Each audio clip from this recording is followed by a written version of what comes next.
What's up, everybody? It's your boy, the Italian Stallion, here for another episode of Rebels with a Cause. You know what time it is, baby. It's time for that cause, because that cause don't stop when the clock hits zero. Gonna have a great show tonight for you guys. Gonna talk a lot of stuff that what's there not to talk about? We had signing day today. I mean, it was I was a little upset. I was busy at work. I'm sure other people were as well, but it just feels so early to have it. That used to be a February national pastime, and then they kind of had it the week after the conference championships, and it's just kind of nestled right in there. And I don't know, I didn't see a lot of coverage on ESPNU about it or anything like that. I think CBS Sports and all that was doing, but we'll talk about that. I guarantee you we'll do that. But the main thing more than this is that we want to make sure that we talk about this new college football playoff rankings, whether you agree with it, whether you don't. We're going to talk about it. Let's talk about the rivalry weekend that, some games happened, but there really were no upsets. I mean, and it's kind of put this committee into a pigeonhole, I really believe. And I'm going to explain my theory about it. I'm not really that upset. Being a Miami fan, I'm not really that upset, but I'll see what if it plays out the way that they think it will play out. But again, that's why they play the games. But that being said, though, we also got a lot of coaching the carousels going on, and pretty soon the quarterback carousel is going to start next. But right now, coaches are trying to find their footing, and a lot of drama down in Ole Miss and LSU. Being a Tennessee fan, I'm not surprised with what Lane Kiffin did. I'm really not, and going to happen with Ole. We'll talk about that in a minute, but we'll also talk about whatever the chat box wants to talk about. Of course, we've got some housekeeping that we need to do very quickly. But that being said, I want to just thank everybody for watching this Rebels with a Cause channel as we continue to grow it. We've got some new and exciting content going to be debuting here in the next few weeks going into our 2026 year. We're coming up on 2 years as a channel, and obviously we just celebrated episode 100, but to the 143 subscribers, over 19,000 views, keep punching that like button, share our cause so we can gain others to join it. And like I said, I've got some fun guys that want to come on tonight that are going to be sharing their opinion of everything that's been going on. I know they've got a lot to say. And speaking of the views and opinions, those are not affiliated with any other organization or entities. These are solely the RWAC crew, panel, families' views, okay? And also, if you want to go on ahead and voice your opinion in the chat box or point out something that we've inaccurately said in error, please do so, and please voice your opinions, because this cause is just as much yours, and that cause don't stop when that clock hits zero. Want to also give some shout outs to our sponsors, King's Chamber there on Washington Pike. Miss Kim Castle is doing a special right now. For the month of December, the holiday special, it's $50 for a beard trim and a haircut. That includes a shampoo. You get 2 tasty beverages with it. You will be treated like the true king when you go to the chamber there. And also, just want to let y'all know, if you just want the haircut, it's $25, so it's saving you $10. And also, if you let them know that Rebels with a Cause sent you, I'm sure she'll hook you up with a little discount there. So go pay her a visit. You'll get the royal treatment there at King's Chamber, everybody. Also got to give some love to our guy, Mr. Alex Thatcher, a fellow Rebel grad, class of 2003 to be exact. His Knoxville Coffee Company there in the heart of Marble City. And that brew is good anytime, right off of Sutherland Avenue. Let them know Rebels with a Cause sent you, especially now that it's getting cold. That coffee will definitely wake you up. Also, got to give a shout out to our guys, Josh, Fink, and Corey. If you're looking for the more traditional haircut at Razor Shop Barber Shop of Knoxville, go pay them a visit. Let them know that Two Pair Tate and the Italian Stallion and Rebels with a Cause sent you that way. And speaking of Two Pair Tate, follow him over there at 332 Studios, the Big Fact Sports Network. Got a lot of great content going on. He'll be on tonight. Just got done broadcasting another game for the Panthers and Lady Panthers. Shout out to the Lady Panthers winning tonight, and the Panthers fell short against Roane State. But good job by our guy, Two Pair Tate. We'll be hearing from him very shortly. But that being said, we got some business to discuss tonight, guys. On the bottom is the scores from this past weekend, but I want everybody to bring them on with the respect that first and foremost, got to bring on that family. Just had Thanksgiving last week. We missed him last week, but he's back this week. I'll tell you one thing. Guy from the beginning was our stats guy behind the scenes, then joined episode 18, and really up until last week, and maybe I think I could maybe count 2 off the top of my head. He's been a staple of this show and will always be a staple of this show. He is our stats guy that evolved to our coach, but most importantly, he is Here Comes the Money! Shane O'Mac, Shane McGee, what is up, baby? How you doing today? Sorry I missed last week. I had to work Thanksgiving. I had to be at work super early. Had to get some sleep in. I pulled, how many days I worked in a row? Hold on. I took Saturday off. That was it. Well, hey, let me tell you something. That's why I called you Here Comes the Money, because that was too good to pass up when you shared with us what it was. I would have done it too. Yeah, today was payday, and it was a very nice payday.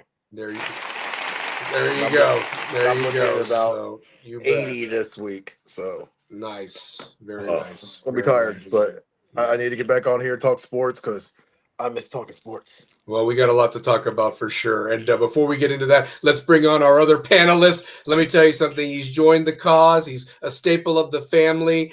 He's got some big games he's going to bring up. And I'll tell you one thing, man. When you knew that there was a big game going on in Knoxville, he was there to make sure that everybody was safe and sound enjoying it. You knew it was a big game because he was there. I know he's got a lot to say. But first and foremost, especially about these latest college football playoff rankings. But that being said, let's bring him on with warm welcome.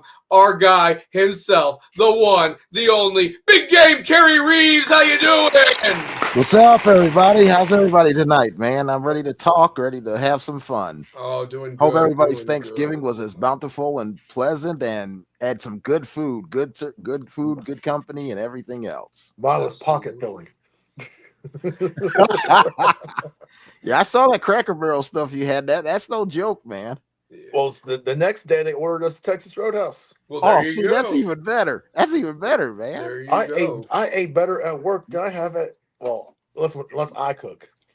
I ate better at work. That's the way to go, man. Let me just say this. That right there just shows a company that really cares and is exactly. So there you go. So yeah, for sure. Got to give a shout out to Rocky. What's up, buddy? My co-host there on Stallion Speaks. Want to give a shout out to Malachi Tony, ACC Offensive Player of the Year as a freshman.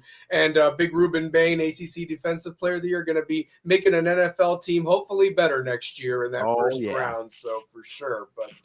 But guys, you know, Two Pair's going to join us here later on. But you know, I'm glad that we got Thanksgiving done, and you know, we went right into the weekend.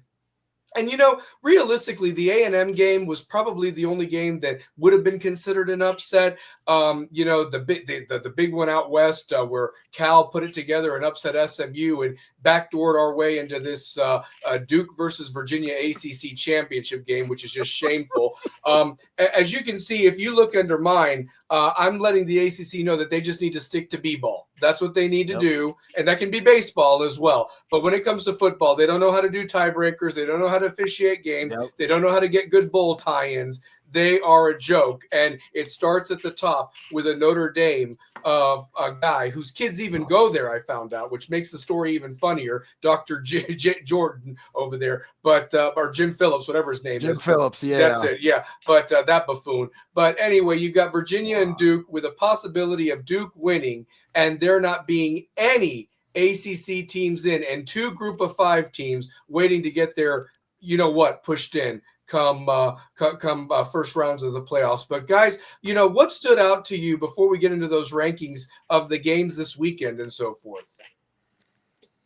Oh, yeah, I know where you're going to go. I was at that game. Yeah. At least you got to go with your daughter. That was a beautiful picture you guys took. So yeah, that was. Yeah, I was happy for you guys. We've always joked around, like, anytime Audrey watches a game or goes with me to a game, they lose. We lose. But I'll take a loss any day of the week over playing, or no, at least getting to spend time with my daughters, especially since they're grown now. Like, you don't get as much time once they grow up. Exactly. They grow up fast. But you know, it was a good time. Like, we did all the pregame festivities.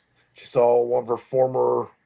He was a grade above her, But boy on the dance team, Jordan James, dad's former linebacker. You know, she saw him, all that stuff.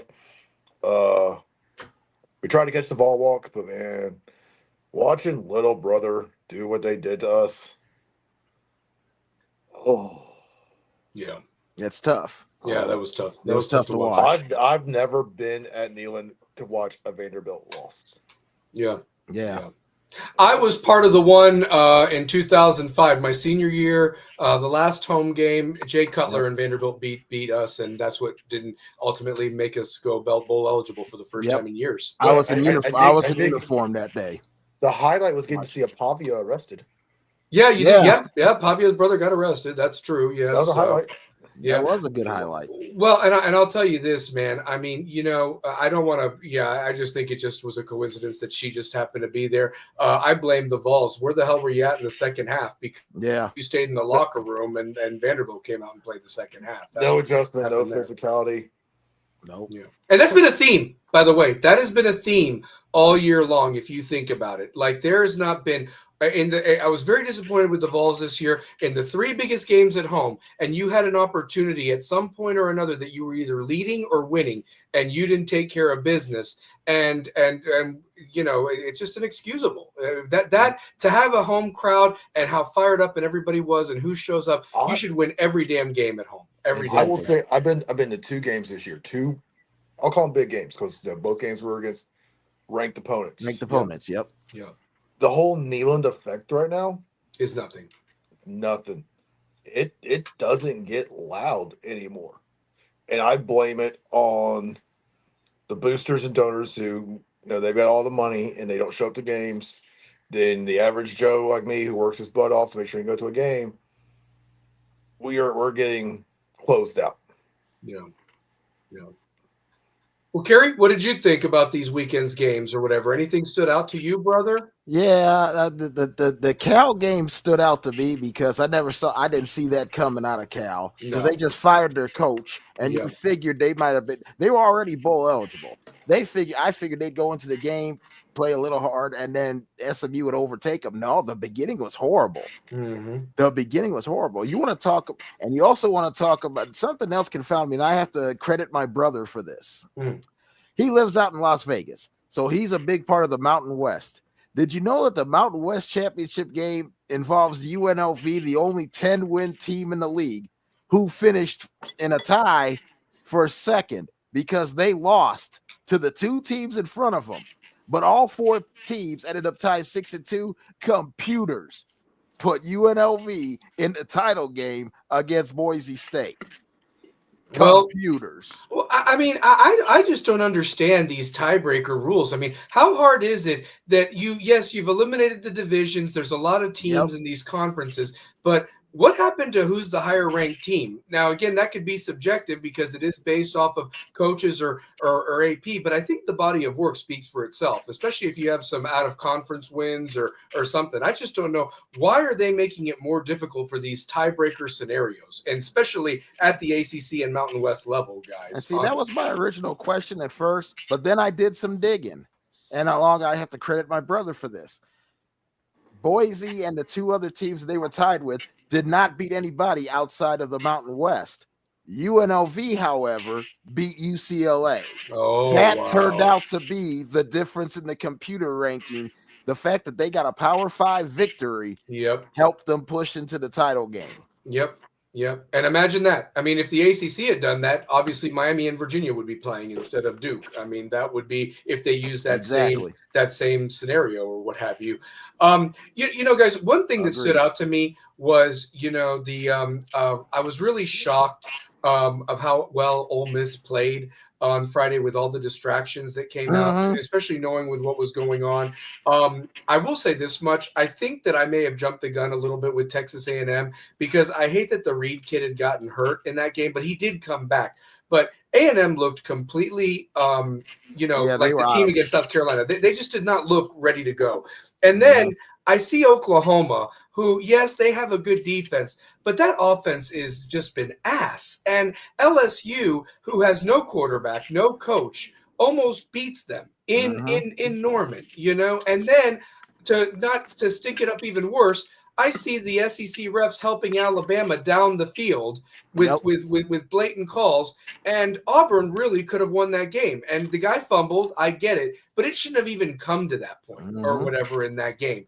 And that Alabama drive took off at least 8 or 9 minutes, and basically that's what sealed the deal. And but I look at it is that I don't know what's going to happen this weekend. We'll make our picks for the 5 championship games that matter that may have an effect on this. But, to further enlighten it, I was just shocked, guys, that there were no big upsets at this point. Like, I really thought maybe an Auburn do it or maybe an LSU do it. And then that way kind of bump it up. But if anything, it didn't do anything. It really didn't. And everybody held serve. Ohio State handled Michigan, got that monkey off their back.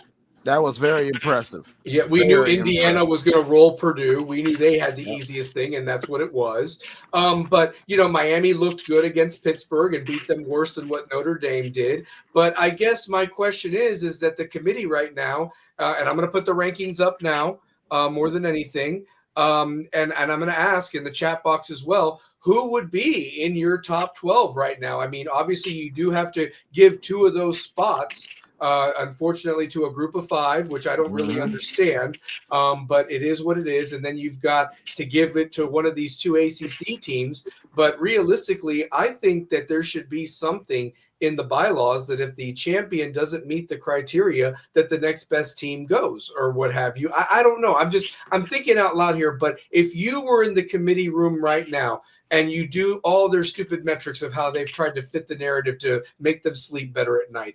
Is it the eye test? Is it head-to-head? Is it who's looking the best right now, as opposed to looking at the whole season? Is it exciting players? Is it coaches that are going to be absent or are going to be there coaching in some capacity? Shane, I'll go with you first, you being a coach. Kerry, you being a super fan, you next. What's your criteria, and did they get it right, or who would you have? But I know it's a loaded question, but dissect it. I would go with the top 12 teams, period. Screw conference championships. Give me the top 12 best teams in the country. I like it. See, that's how simple. That's what it should be. They talked about last year. Like, okay, we screwed up. We'll fix it this year. It still isn't fixed. It still looks like shit. No, actually, it's kind of worse than it was last year. Yeah, I agree with you. I agree with you, Shane. I'm top 12 guy. I'm top 12 teams in the country. Get rid of conference championships because eventually they're gonna go. The more they expand this playoff, the more that's gonna go away. I don't see conference championships being around in the next 5 years. I see whoever is the top 12. Well, it's going to turn into mega conferences. Yep. Or regions. Because we already got 2 mega conferences. You got the SEC and Big Ten already at 16 and 18 teams. That's those are your mega conferences. Yeah. Well, and the thing that bothers take the whole South and the whole North and let it go. Pretty much like the Mason-Dixon line, Well, I mean, here's the other thing too. I really hate to say it like this though, too, guys, to be honest with you. When you look at A&M's schedule, I mean, they really didn't have to play the top tier of the SEC. And realistically, I mean, yeah, sure, when you looked at the schedule initially, maybe you thought a Missouri would have been better. Maybe you thought LSU, obviously, but it didn't play out like that. And even their Auburn game wasn't as tough as it initially was either. But I say all that they got very, very lucky that they didn't have to play Alabama or Georgia or Ole Miss. Texas is their partner, their team that they got attached to, kind of like us with Alabama. But the truth of the matter is that realistically, they should have been. Maybe I jumped the gun ranking them the way that they were, but we may have seen kinks in the armor in that South Carolina game, because if they lose that one and they lose to Texas, I don't care if they'd beat Notre Dame. They may be on the outside looking in right now, guys, and it might be even Texas that took that spot. You never know. I'm just thinking out loud right now. But what's your thoughts on the rankings right now? I mean, you've got and the other thing too is, and I actually messed something up and I need to fix it real quick. I just noticed it more than anything, because that was the one that we picked. But realistically, if you look at the college football top 25, that's the one that I need to put there to show where everybody ranked. The top that top 12 was from the other night. But chat box, if you have something to chime in, we'll throw it out there. So if we look at the top 12 right now, BYU and Miami are in. Yeah. If you go based off top 12. Yeah, and you're not going to agree. penalize BYU for losing twice to Texas Tech. Nope. I mean, you got another team out there. I mean, so Yeah. And then here's the thing: and if they do lose and you drop them, then you would put either a Vanderbilt team or a Texas team in there, the next man up or whatever. Like I wouldn't put either one. Quite simply, I wouldn't put either one of them. Texas, and that's what really confused me. It didn't confuse me, but I got tired of hearing the Texas argument. Oh yeah. No, the argument scheduling Ohio State, that's not the problem. You lost to a 3-8 Florida team. Miami beat them by 20. Tennessee beat them by 20. Florida State couldn't even beat them, but and then Texas, you struggled with Kentucky. You took Kentucky took you to overtime, when the next week Tennessee beat them by 21, and really it should have been 40. Yeah, and truth be told, Texas did it to themselves. They did, and realistically, I mean, their big win is Oklahoma, but it wasn't a full strength Oklahoma team. No, but it wasn't. At the same time, if Texas struggled with Kentucky just got handled by a weak Louisville team that was playing their fifth string running back. Exactly. So, I mean, Shane, like right now, you're looking at it. If realistically, and I'm going to put a chat box by our guy Anthony, a new fan of the show and the channel. I'm going to put his comment up here in a minute. What I wanted to finish my thought with, Shane, and you can answer it when I put it up there, is if let's say Alabama does beat Georgia, do they take Georgia's spot and get a double bye, or do they just get a game to host? And you're just going to put 3 Big Ten teams in there in the top 4 to get a double bye? I mean, because that's what it's kind of looking like right now. I think they get a double bye. Yeah. I mean, do you drop Indiana if they lose to Ohio State past 4, or what do you do at that point? I would drop I'd not past 4 because they beat Oregon. Indiana takes Texas Tech spot if they lose. Yeah. I think your top 4 would be Ohio State, Texas Tech, Indiana, and Alabama. Yeah. I'm not punishing Indiana because they only they would have one loss to the number 1 team. Plus, I can't put them behind Oregon because they went to Oregon and they beat Oregon. You're right. No, you're right. Absolutely. Indiana, the loser of this game is not going to get punished big time, because even if Ohio State loses, I don't see them getting punished. Not for the schedule they played. They played a really good schedule too. I just can't see Alabama jumping 6 spots. No, I don't see them jumping 6. But I didn't realize they were that far down. But no, I don't see them jumping 6. Alabama's number 9. Yeah, I don't see them jumping 5 spots to a top 4 spot. Yeah. Well, and I'll tell you this, Anthony, I agree with you. I don't think Oklahoma might have the record, but I really don't like what they've done. I really think that they kind of limped in there at the end. And realistically, if it wasn't for a bad half against Tennessee, we're not even having this conversation right now. We really aren't. So Alabama wins. I could see a rematch. They take the number 6 spot and host a game. Yep. Yeah. And that moves Ole Miss somewhere. I think Ole Miss could end up walking into a double bye. Yeah. Yeah, they could. They got rewarded. They got rewarded moving up a spot for Kiffin being gone. So that tells you what they thought of the Lane Kiffin thing. Yeah. I'm glad they didn't factor in a coach leaving. No. Because the opportunity was there. You're right. The opportunity was there because Florida State got punished for one player, a quarterback. Mm-hmm. Yeah. And they could have easily figured it in, but I'm like you. I'm glad they didn't. Yeah. Gonna bring on our other guy here soon. Just need to get this question out of the way because Anthony asked it for all 3 of us. If Bama gets blown out by Georgia, let's say by 20 or 30, which I could see happening because Kirby wants to prove a point that Alabama's not in his league, what happens? I mean, I'm going to tell you this. That's a great question, Anthony. I don't think that's going to happen. But if, let's say, Georgia does roll them, I think that with the 3rd loss, and no disrespect to my brother Two-Pair Tate, that Florida State loss is so bad for Alabama right now. How could you honestly keep them in at that point? How could you? I mean, especially if BYU and Texas Tech, if BYU beats Texas Tech. Yeah. I can't see Bama being in that field. Yeah. Especially like you said, that Florida State loss now comes back into play as a terrible, terrible loss, Yeah. which might be worse than Texas losing to Florida. You're right. You're right. And Rocky, just to let you know, I think you have all Vol fans here that would agree. We would love to see Bama gone and out of this thing. We'd laugh our asses off, and we would laugh even more if DeBoer takes this Penn State job like he's rumored. So, but real quick, go ahead, Shane. What I think would be hilarious is Ole Miss wins the whole thing with Kiffin moving.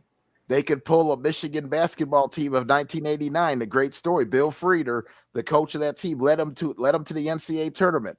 2 nights before the NCAA tournament began, he takes the job at Arizona State. The Michigan brass decided that a Michigan man was going to coach this team and not an Arizona State man. Steve Fisher coaches this team. Yep. An unknown coach named Steve Fisher. They win the national title. He becomes a legend. Yes. Pete Golding has an interesting position where he could do the same thing. Yep. Wouldn't that be funny? It would be. It really would be. So, well, I got our other guy backstage. He's been busy. He had to call a basketball game tonight, but I know he's got a lot to say. He's fired up. And, you know, listen, this guy doesn't need any introduction. This is my day one brother that started the channel with me, the original Rebel with a Cause with me, Mr. 2003 West, voice of the running Rebels and Lady Rebels for 20 years. That's a generation, folks. And now in his second year doing the Panthers and Lady Panthers. Our guy, the one, the only, 2-pair Tate, Brian Tate. What is up, baby? How you doing? Man, I'm doing good, man. I literally just got I got in and man, the girls at Mississippi State, they played very well tonight. Good to hear. Guys, I don't know, man. They hit a wall tonight up against Rome State. I think they're a really good ball team. Shout out to Allen Hope, former Anderson County ball player who's coaching out there at Rome State, who I used to actually train back in the day. But you know, the more you guys talk about the CFP, the more I'm really let down by Lane. I really thought he should have stayed at Ole Miss. I agree. I just think I think he's gonna regret this. You know what I mean? Like, all he has to do to save face, if you win the national title at LSU, because Les Miles won a national title at LSU, and Orgeron won the title at LSU. Nick Saban. Don't forget Nick Saban. And one thing I'll say is like that Brian Kelly hire, I never agreed with it. I didn't think he didn't embody LSU. With Kiffin, we went through this same circus when he left Tennessee at midnight for USC. Yep. So I don't know why Ole Miss is like caught off guard, because he went on Pat McAfee and said, "I'm not leaving here. We got it great here." So you lied. So you lied once, right? He also did that 30 for 30 too, where he's sitting there going, "I feel more content and happy at Ole Miss." Sorry to interrupt you, but he was his whole happy and content at Ole Miss. He didn't want to go anywhere. Right. He played everybody he played a fiddle with everybody, man. He did. He knew what he was going to do. Exactly. He knew after that game Friday, he was out the door. He maybe even before. Anthony Mazzano, and this might hit you even harder, 2-pair, because he's actually got a point for him. The committee's bullshit with their double standard. They held SU the Jordan Travis injury, and they missed the playoffs, but they're not doing it with the Rebels or what have you. And then he further goes on to say is that they are losing the majority of their entire staff. Hold on 1 second. Yeah. They're losing the entire coaching staff, especially. I don't even know how that worked out that Weiss got to go back. I heard that when you got on the plane, it was like the hell with Ole Miss. You were done. Thank you, Shane. And then basically, you were gone. And you might even have some of their roster leave. You know, I mean, you know, there was that possibility, and you know, I mean, but although I heard most of the players today saying that they're not leaving, that they were lied to. Yeah, they thought he was with them for the long haul, and he chose himself over them. Yeah, and it's crazy because this has been the weirdest, wackiest college football season. We've never seen we've never seen coaches get fired like this. Mhm. Like we've never seen like not like this. Not like this. I No. don't think we've ever seen anything like that where you're firing coaches in the middle of the season. Mhm. Mhm. Just like look at Penn State.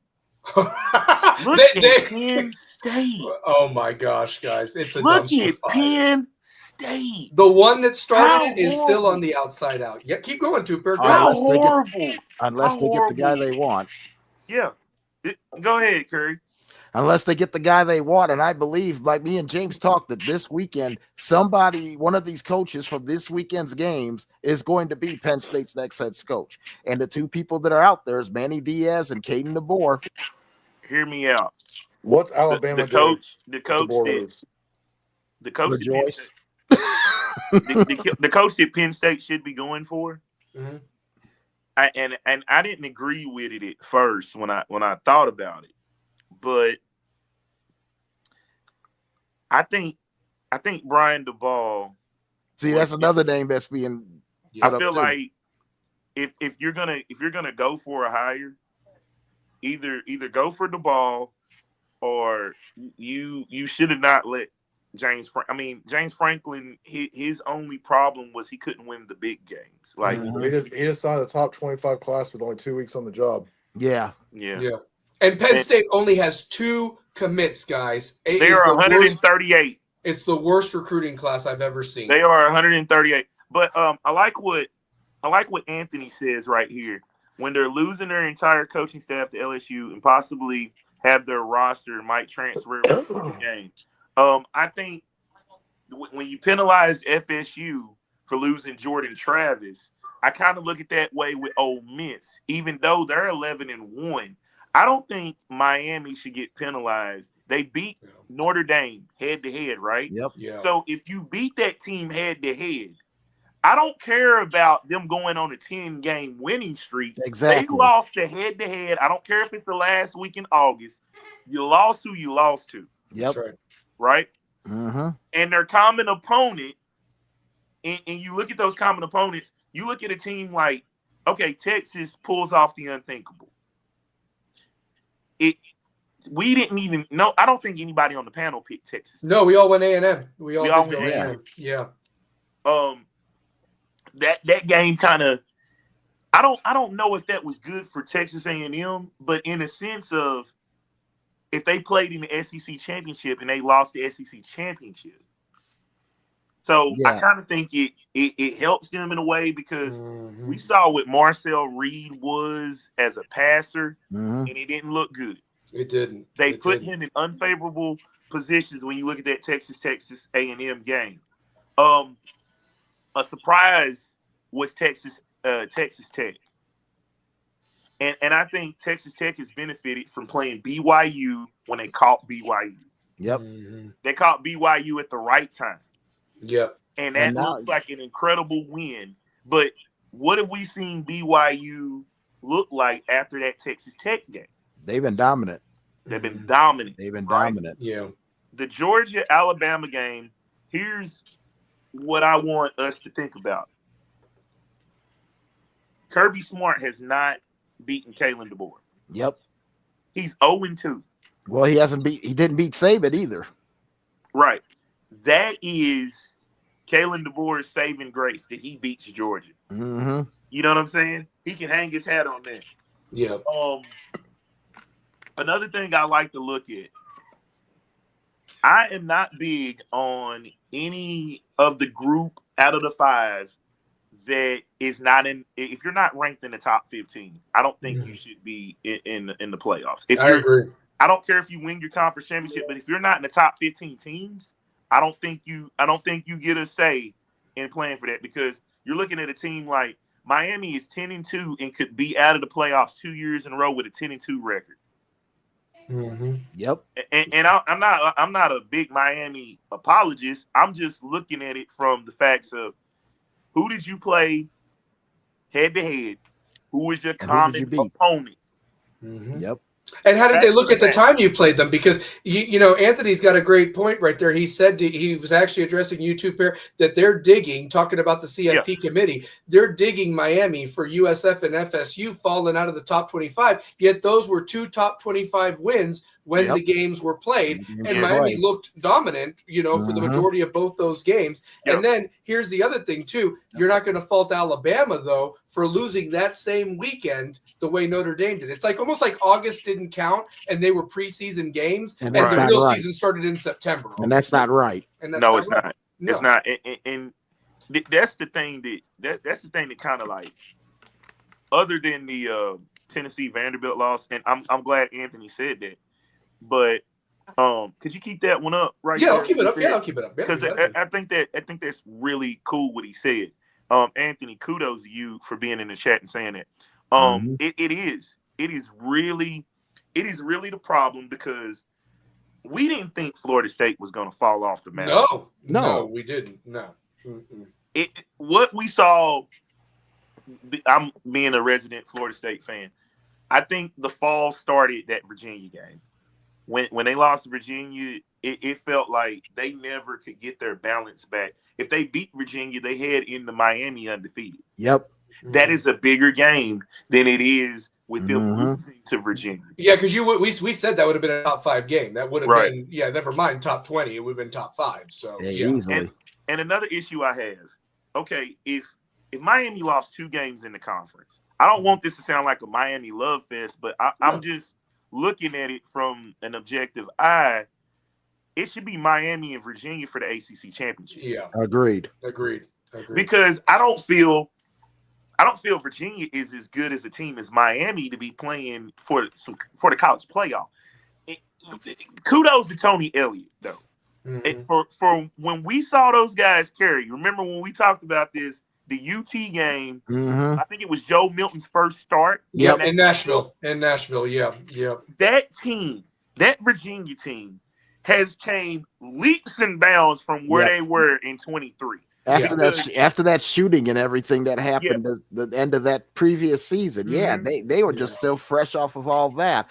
So the fact that they came through that's huge. That's kudos to that. Kudos to Tony Elliott. Kudos to that whole administration. And what's so funny is that he was the lesser hire than Bronco Mendenhall. All I kept hearing was, Bronco's going to do what he did at Washington or BYU. Or BYU. Yeah, exactly. So Anthony's got another question for the four of us. How much weight do you guys think the voices of Reese Davis, Nick Saban, Feinbaum, and Josh Tate are saying with Miami would bring the best ratings should they be in the playoff? I think that it's going to make the difference. And I think that, can I just say this real quick? Go ahead first. I think that they've set this up. This is what I teased at the beginning of the show.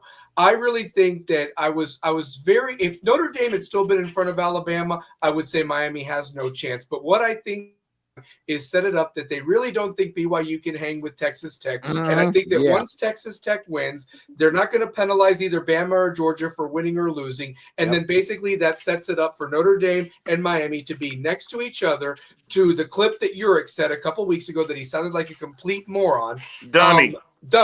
And literally, I think that they're going to flip them come Sunday because the tune out of South Bend is not as cocky as it was, say, a week and a half ago. Exactly. It's not. And I think that right now, what Notre Dame is better hoping that more than anything, that Alabama does lose, and that maybe and that BYU win. If BYU wins or loses, they're out either way. But they might be able to keep a buffer between Miami and them should the committee want to drop Alabama that one spot. But I just don't see that unless what Anthony said happened five posts before, that a Georgia rolls them off the field. But Shane, what do you think, to answer his question? Do you think that the powerful voices of the media could maybe influence Miami to backdoor their way in at this point? I think they're already doing it. I think that's going to be they're going for ratings. They're going for money. You're going to want Miami in there. You want name recognition. You want teams that are going to tune in and regions that are going to tune in to watch games. You get freaking. I ain't tuning in to watch Virginia play if they make it. Oregon. That's what it would be. It would be Oregon. I'm not tuning in. Oh God, that's a blowout. Like right now, they got predicted first round Tulane versus Oregon, Virginia versus Ole Miss. Oh gosh. I mean, those would be. It's not absolutely exciting matchups. No. belts No. to asses. It's belts not to exciting asses. matchups. Go ahead. Miami against either one of them is going to be a lot They're better. want something exciting because last year's were Was bullshit. boring. Yeah, yeah. I mean, we had some bad first round games last year. Mm-hmm. Like there was nothing of those games said excitement. Like I feel like Ohio State and Indiana playing for the Big Ten championship, that is kind of like, I feel like, it's not an elimination game per se, because I still think those two teams get to play in the 12 because they've been somewhat dominant for the entire year. I look at schools like Tulane. I'm just like, Yeah. how are these schools, if you're not in the top 15, Stallion, Shane, Kerry, if you're not in that top 15, You're out. You're out. I don't feel as if you jump over the 12 teams like Miami should be playing Virginia for the ACC championship. They should. Easily. They should. And there's nothing against Manny Diaz and Duke, but I don't want to see a 7-5 team that when a 10-2 team is sitting at the crib. Yep. Yeah. Right? Yep. And as much as I don't like Vanderbilt, they kind of got an argument. Yeah. Yeah. They kind of do. They've got an exciting offense. I mean, I want to see the best of the best play in this thing. And, somebody even suggested that if they really want to do it and going off of your top 15, two-pair, you don't have a bad idea there, because here what you could do is that make that a play-in game. You have the NCAA tournament. Yep, make them play this weekend or whatever. I'll tell you what. Yeah. Here's where we can start this a little bit different, because I think when we go to the 16 or the 18, and I think in a few more years, won't you do next year? Next year, actually. Next year. So we're going to 16 next year, right? I think they haven't voted on it officially, but it's looking like they're going to have to. All right. So, This would have been a great year to do 16. Perfect. Right. So, well, check this out, Kerry. Check this out, Stallion. Check this out, Shane. How about this? Do the last four. Yep. If they're in the top 15, if they're not in the top 15, well, just take those four teams that you think should not even be in and have them play it out. Yep. Like a first four. Yep. I agree. You have 70 teams in the NCAA tournament. Yep. 70. Yes.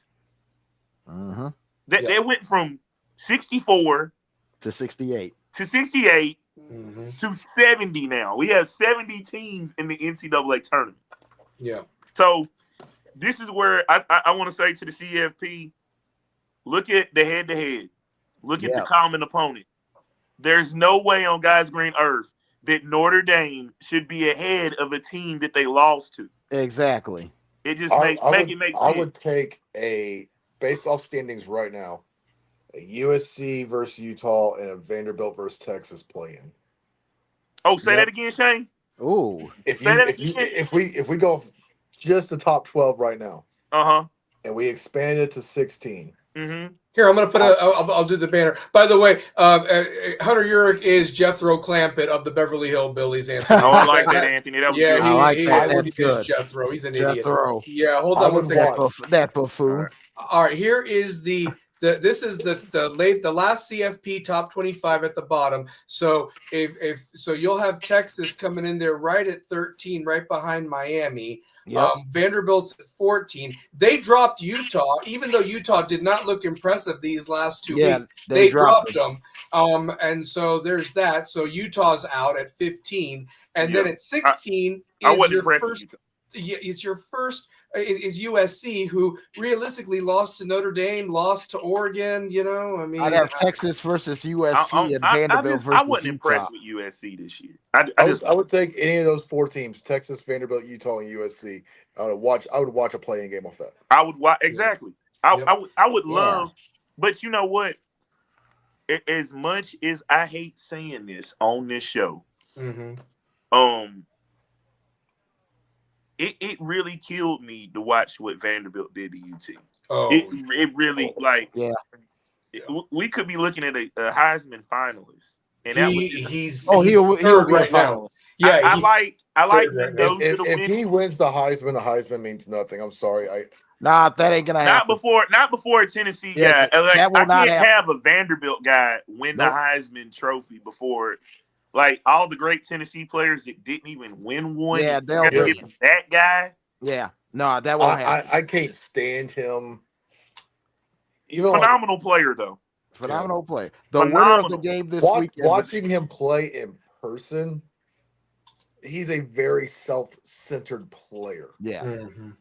The winner of the game Saturday with Ohio State, Indiana, your Heisman winner comes out of that game. Yeah. Do you think that people have sent in their ballots already, guys, or Yes. do you think they were waiting for this matchup to see who wins between Sayin and Mendoza? Yes. And real quick, I can't think of the last time a freshman won the Heisman Trophy. I mean, It was a redshirt freshman. It was a redshirt freshman. It was a redshirt. Was it Jameis or Jameis Winston? Jameis Winston. Jameis. Because Okay. I want to say Menzel was a sophomore. He was a redshirt sophomore, man. He was a redshirt sophomore. And Julian Sayin is a redshirt freshman. He's a redshirt freshman. Okay, yes. Jameis in 2013 was a redshirt freshman. Yep. Now, I want to say Tebow won his sophomore year. Mm-hmm. Yeah. Yeah, Tebow was a sophomore. He was a true sophomore. I mean, he had an out of world. He was a redshirt sophomore, as a matter of fact. Mm-hmm. And actually, that was Florida's worst team that he was there because they won the national title his freshman and junior year, and then his senior year they lost to Bama in the SEC title game, going for 3 out of 4. So his sophomore year, the one that they didn't win anything is the one he won the Heisman. Ironically, that's so crazy. Though. Isn't that crazy? But he had an out of world. He had an out of world year. It was it wasn't his fault. No. When I look at Pavia, man, it was just he is exciting. He's exciting. He's really good. Like, I don't see him winning the. He'll get invited. I don't see him being good in the pros. I don't think he'll play pro. I'll be honest with you. You know what? I don't for one more year at Vanderbilt. I think he's gonna come back. Mm-hmm. Yeah, and if he comes back. Joey Aguilar has attached himself to that suit. He could come back next year too. But you know what? As much as I love Aguilar, I would be cool with. He got thrust.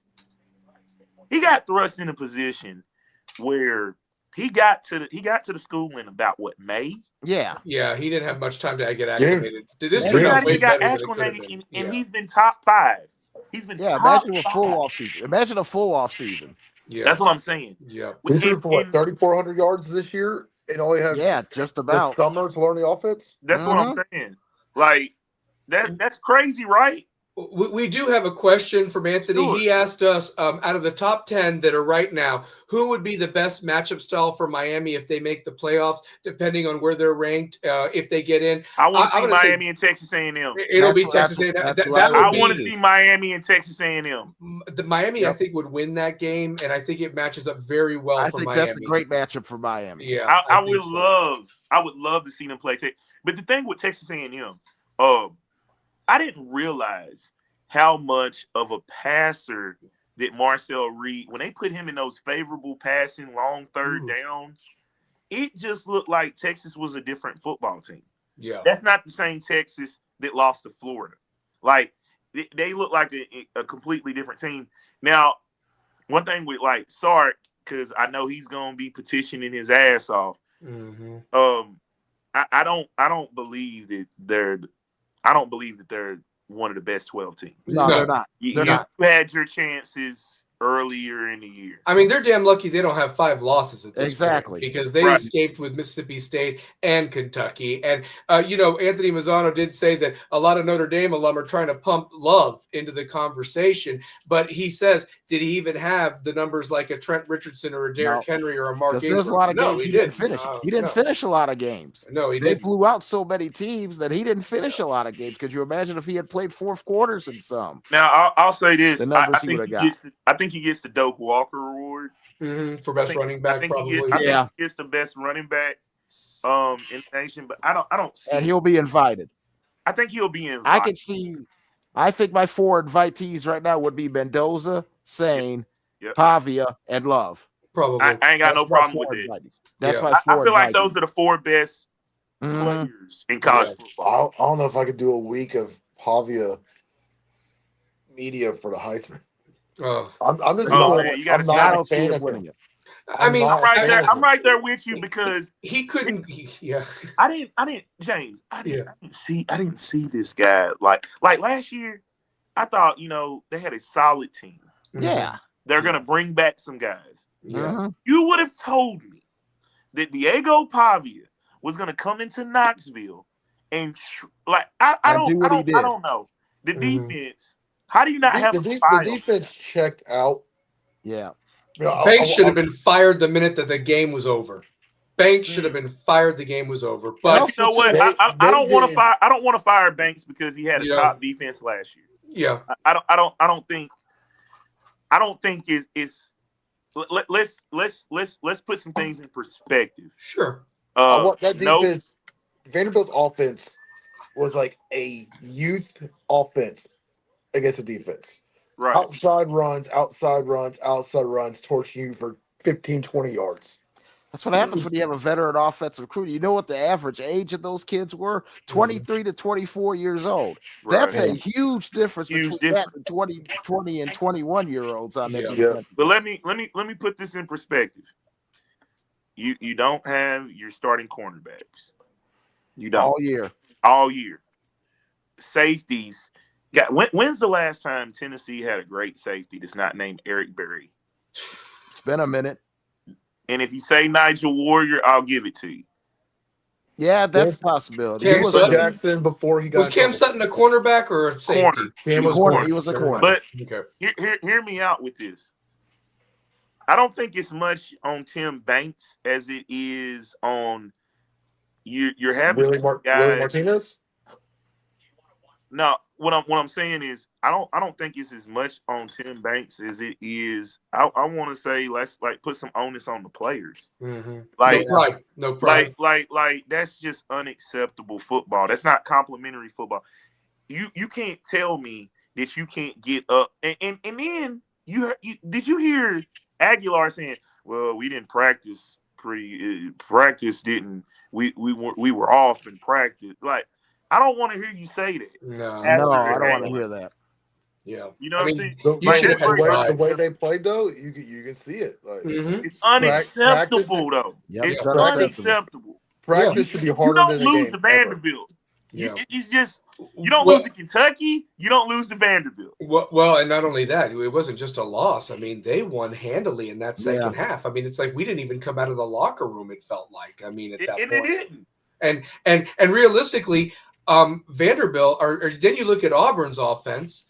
Auburn's offense put so many points on their defense. You mean to tell me that Auburn's offense was better than Tennessee's offense? I mean, that why couldn't Tennessee get into a track meet with them? Kerry, Shane, two-pair. Yeah, that's a good question. Why great questions. Why couldn't we get into it? Why couldn't we get into a track meet with Vanderbilt at that point? That is a good question. Like great question. Their defense was Swiss cheese. So it was an embarrassment. It was an embarrassment. And I don't want to. That's why I said I don't want this to be an attack on Tim Banks. I think Tim Banks is a great coach. I think for that defense, the way it looked last year, that defense saved that offense a lot of times. It did.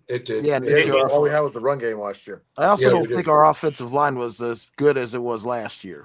I think our offensive line was not as good as they were last year. He's out of eligibility. He's out of eligibility. And I'll tell you this. But isn't he petitioning, though? He's petitioning, but we'll find out how they need to send him on his way. I mean, the truth of the matter is, what's scary about Vanderbilt's offense is that I'm glad you mentioned what you mentioned about their age, Kerry, because the truth of the matter is their best offensive lineman took the money and went to Florida State. Can you imagine that he took the money and went to Florida State? He's not even going bowling, but had he come back, their offense had the potential to be even better on the offensive side. Squirrel White. We lost Squirrel White to Florida State. I mean, why did they do that? And he's been a non-factor at Florida State. Yeah, could you imagine if he was in this offense? Yeah, I mean, he's been a non-factor. With Aguilar, and I'm not even. He left because of Nico. He left because of Nico. It's crazy because I love Squirrel when he was in Knoxville. We would have lost Staley. I too. Squirrel stayed. Yeah. Oh, well, can I bring up a game real quick because we talked about it. I mean, that Florida Florida game last week. I not to toot my own horn, but I kind of called that was going to go the way that it went. And what I'm so surprised about was the fact that you look at Florida gave everything they had against Georgia, then the next week get their ass absolutely handed to them by Kentucky, then give it all against Ole Miss, then get their shit pushed in by Tennessee, and then they get up for Florida State, and Jaden Baugh is running all over Florida State's defense like nobody else had done all year long or whatever. Florida State had been susceptible to the pass, not the run, and Jaden Baugh has a career day for the Gators. I can't believe it. It's really sad the way Florida State fell. Like, the worst was the game against, was it NC State? Yeah, that was horrible. The 3 that punts, was horrible. Yeah, I think that set football back about 50 years. Yeah, I've never seen that happen, Kerry. I've never seen that happen. Three like on punt returns. Yeah. Well, can I tell you this? Let me just tell you how wacky this season has been. You look at a Wake Forest, or this is the consistency that I also want to talk about because, the thing is, we'll talk about college basketball here in a little bit because I do want to get into that as well. But I want to say this about the consistency of some teams. How do you explain Wake Forest having the game of their lives and upsetting Virginia, who is on the cusp of winning their first ACC championship in a long time? It's like 95 when they split with Florida State, they split that. Tiki. There was Tiki. So you're looking at 30 years ago, guys. Yep. Okay, 30 years ago, and here's the truth of it: Wake Forest goes into Charlottesville and beats them, but yet Wake Forest has the worst game of their career with 5 turnovers against Duke, and Duke runs them off the field 49-31. That same Duke team that had Connecticut and 4,000 fans rush the field on their ass. Yep. I mean, what are we talking about here? And then SMU plays like it's the damn Super Bowl against Miami, but bends over against Cal. I mean, are you kidding me? That's what I don't get, because I don't get the consistency. You play Miami like that was the national championship. Yes. Yep. Like here's the kudos to it. Kudos to Brett Lashley. You did get the extension. And the week of you get the extension, you're playing Miami. Mm-hmm. You win the Miami game, but then you travel to California.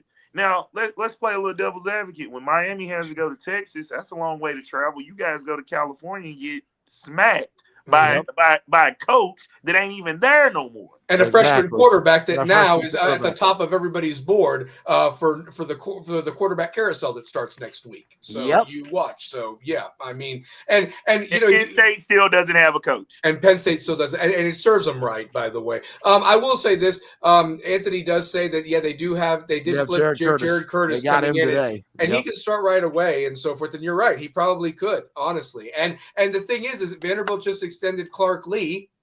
Missouri extended Drinkwater. So, you've got all these coaches.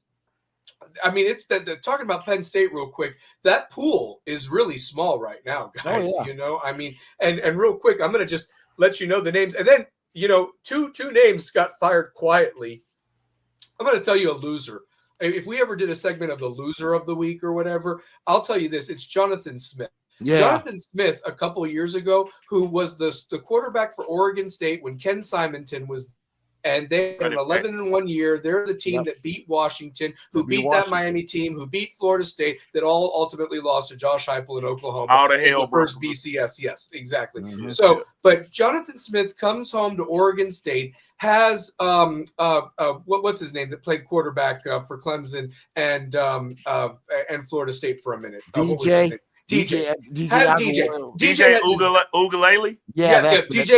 DJU plays for him, has probably his best year in college there. They're in the contention for that last Pac-12 championship. He leaves Oregon State knowing they're not going to go to a conference and got left out of the conference, goes to Michigan State, who has just come off of 2 scandals involving Larry Nassar and that horrible thing with the gymnastics, and then Mel Tucker supposedly with the, on the woman. Yeah. We don't know how that went down. Yeah. But anyway, he gets fired after Mel Tucker has a couple successful years there. And what happens? This guy is done after 2 years. And then Michigan State hires Northwestern's coach, Fitzgerald, who had some allegations that didn't come to fruition. You can't make this up, guys. I mean, honestly. But he's a great hire. He's a great hire for Michigan State. Yeah, because Northwestern, because none of those allegations turned out to be as false as everything else at Northwestern. They turned out to be completely false. Correct. He will shape up Michigan State. He is what they need right now. They need a disciplinarian, and they need somebody who's not afraid to kick somebody off their team if they're doing something wrong. They need a disciplinarian. He's the right guy, and he's going to get time. That's the best part about it. Asylum, Kerry. The inmates ran the asylum at Michigan State. Well, I'll tell you what, that's going to change with Fitzgerald coming there. If you remember him as a player, he was a no-nonsense player. He's a no-nonsense coach. That's crazy that they got him from Northwestern. That's what I'm saying. This carousel has been wild. Like Alex Golesh going to Auburn. Mm-hmm. And not Arkansas. We thought it was Arkansas last week. So, and I'll tell you what, them people in Arkansas are not happy because Memphis was about to fire Silverfeld, and Arkansas took them off his hands. Well, and guys, the Memphis coaches have not done too hot. I mean, Florida State's not happy with Norvell. Virginia Tech fired Fuente when he was the hot commodity back 10 years ago. Think about this, guys. What about Brian Hartline, the offensive coordinator for Ohio State? South Florida. He's going to USF. What a great hire. Said that was going to be a big hire, though. What a great hire. That guy can recruit. If you see the wide receivers at Ohio State, my God, that guy can recruit. And he's got kind of an inroad in Miami and some other of the South Florida talent that he's been getting. And he's got all that talent in Florida. Yep. And he could just simply say, we're the best team in Florida because Florida's struggling, Miami's is doing okay, and then Florida State's struggling. He could get all that top-tier talent right down the road in Tampa. Mm-hmm. Well, I'll give it to Auburn, man. They didn't mess around with that hire with Golesh. They put the money in. There's rumors that Golesh is going to bring Big Brown with him, the quarterback from USF, and they're going to run that offense there. And with Auburn type of linemen and big athletes and so forth, I mean, Auburn's going to have a quick turnaround, I think. And I'll tell you what, believe that next year. Keeping DJ Durkin as his defensive coordinator, very smart. Solid. Very smart. Yeah. No, he was very smart to do that. And Anthony was bringing up Blake Baker. Blake Baker might be Tulane's next coach because he played there. But there's also rumors that Shannon Dawson, Miami's offensive coordinator, could be Tulane's next coach because he's a Louisiana guy. So Miami might be looking for an offensive coordinator, which a lot of the Miami fans would be very happy about. But at the same time, it's going to be interesting if Lane Kiffin's going to keep Blake Baker because the LSU defense was the one consistent all year long that had been pretty good. Except for when gave up in that A&M game, like you pointed out, Kerry. Another great hire at Kentucky, Will Stein, the Oregon offensive coordinator. That is a great hire for Kentucky. I thought that was good. 36 years old. He's now the youngest coach in college football. Shane, let me ask you this: if this DeBoer thing does have legs and he takes the Penn State job, am I crazy to think that Dan Lanning doesn't get a call from Alabama? Oh, he'll get a call. He'll get a call. And does Phil Knight have to match that money? And I think he's got more money than Alabama. He's got more than Alabama. No way they letting Dan Lanning leave Oregon. They ain't letting Lanning. Yeah, they are not letting him leave Oregon. I wouldn't leave Oregon if I were. I don't know who Alabama gets. How funny would that be? Lane Kiffin, that's the job he's always really wanted, was Alabama. And for it to come open after he takes the LSU job, karma. That would be funny as get up. Karma. Yeah, that'd be funny as hell. That would be funny as hell. Karma. If that happens. Damn, Kerry, that is crazy. Because he has always stated, he said if Florida was a dream because his idol was Spurrier. His idol was Saban. But the Alabama is the job he's always wanted. Mm-hmm. Yeah. And if DeBoer gets the Penn State job, who does Alabama go to? Do they call Kirby Smart? I would call Kirby Smart. What's the worst he can do? Say no. Can I ask you guys a question? Always. Part ways with Dabo or the national championships hold merit? I think he's going to get one more year to correct it. I think so too. I'm going to be very interested of what I don't know where they finished recruiting wise this year in the rankings, but I will tell you this: with this portal about to open up, it's going to be very interesting if he's still holding that flag. Oh, we don't take transfers here. You're going to need them, bud. You're going to need them. You don't have anything on your roster that has shown that you can even compete in the ACC, let alone in the national. Type of implications in games. It's crazy how the mighty have fallen. It really is. If I'm Dabo, Clemson was looked at as one of those, the new standard of like looked at it. It was Clemson, Alabama, Georgia. Yeah. It got to the point you got kind of tired of Clemson. Yeah. And now you see the fall. I didn't expect it to be that bad with what he had with Cade Klubnik coming back, but they just look like shit. I'll tell you what. Larry Frank's on vacation, but he gave us a shout out from the vacation. What is up? So yeah. I'll tell you what, Dabo might not want to look at the bowl projections either coming up, because there's a couple of bowl projections that have him heading to the Gator Bowl against Tennessee. He don't want none of us again. He does not want us again. There is no way. He would go no freaking way. Yeah. and here's the crazy thing. Like, Joe Milton is an NFL quarterback, right? Yep. Dak's back up in Dallas. He's an NFL quarterback. Yep. When we saw him play against Clemson, we thought that was going to be the same quarterback for the entire season. And it was just, man, he played an incredible game. But it's just crazy to me, y'all. Like, Dabo's fall, man. The man won 2 national titles. 2 national titles, played for 4.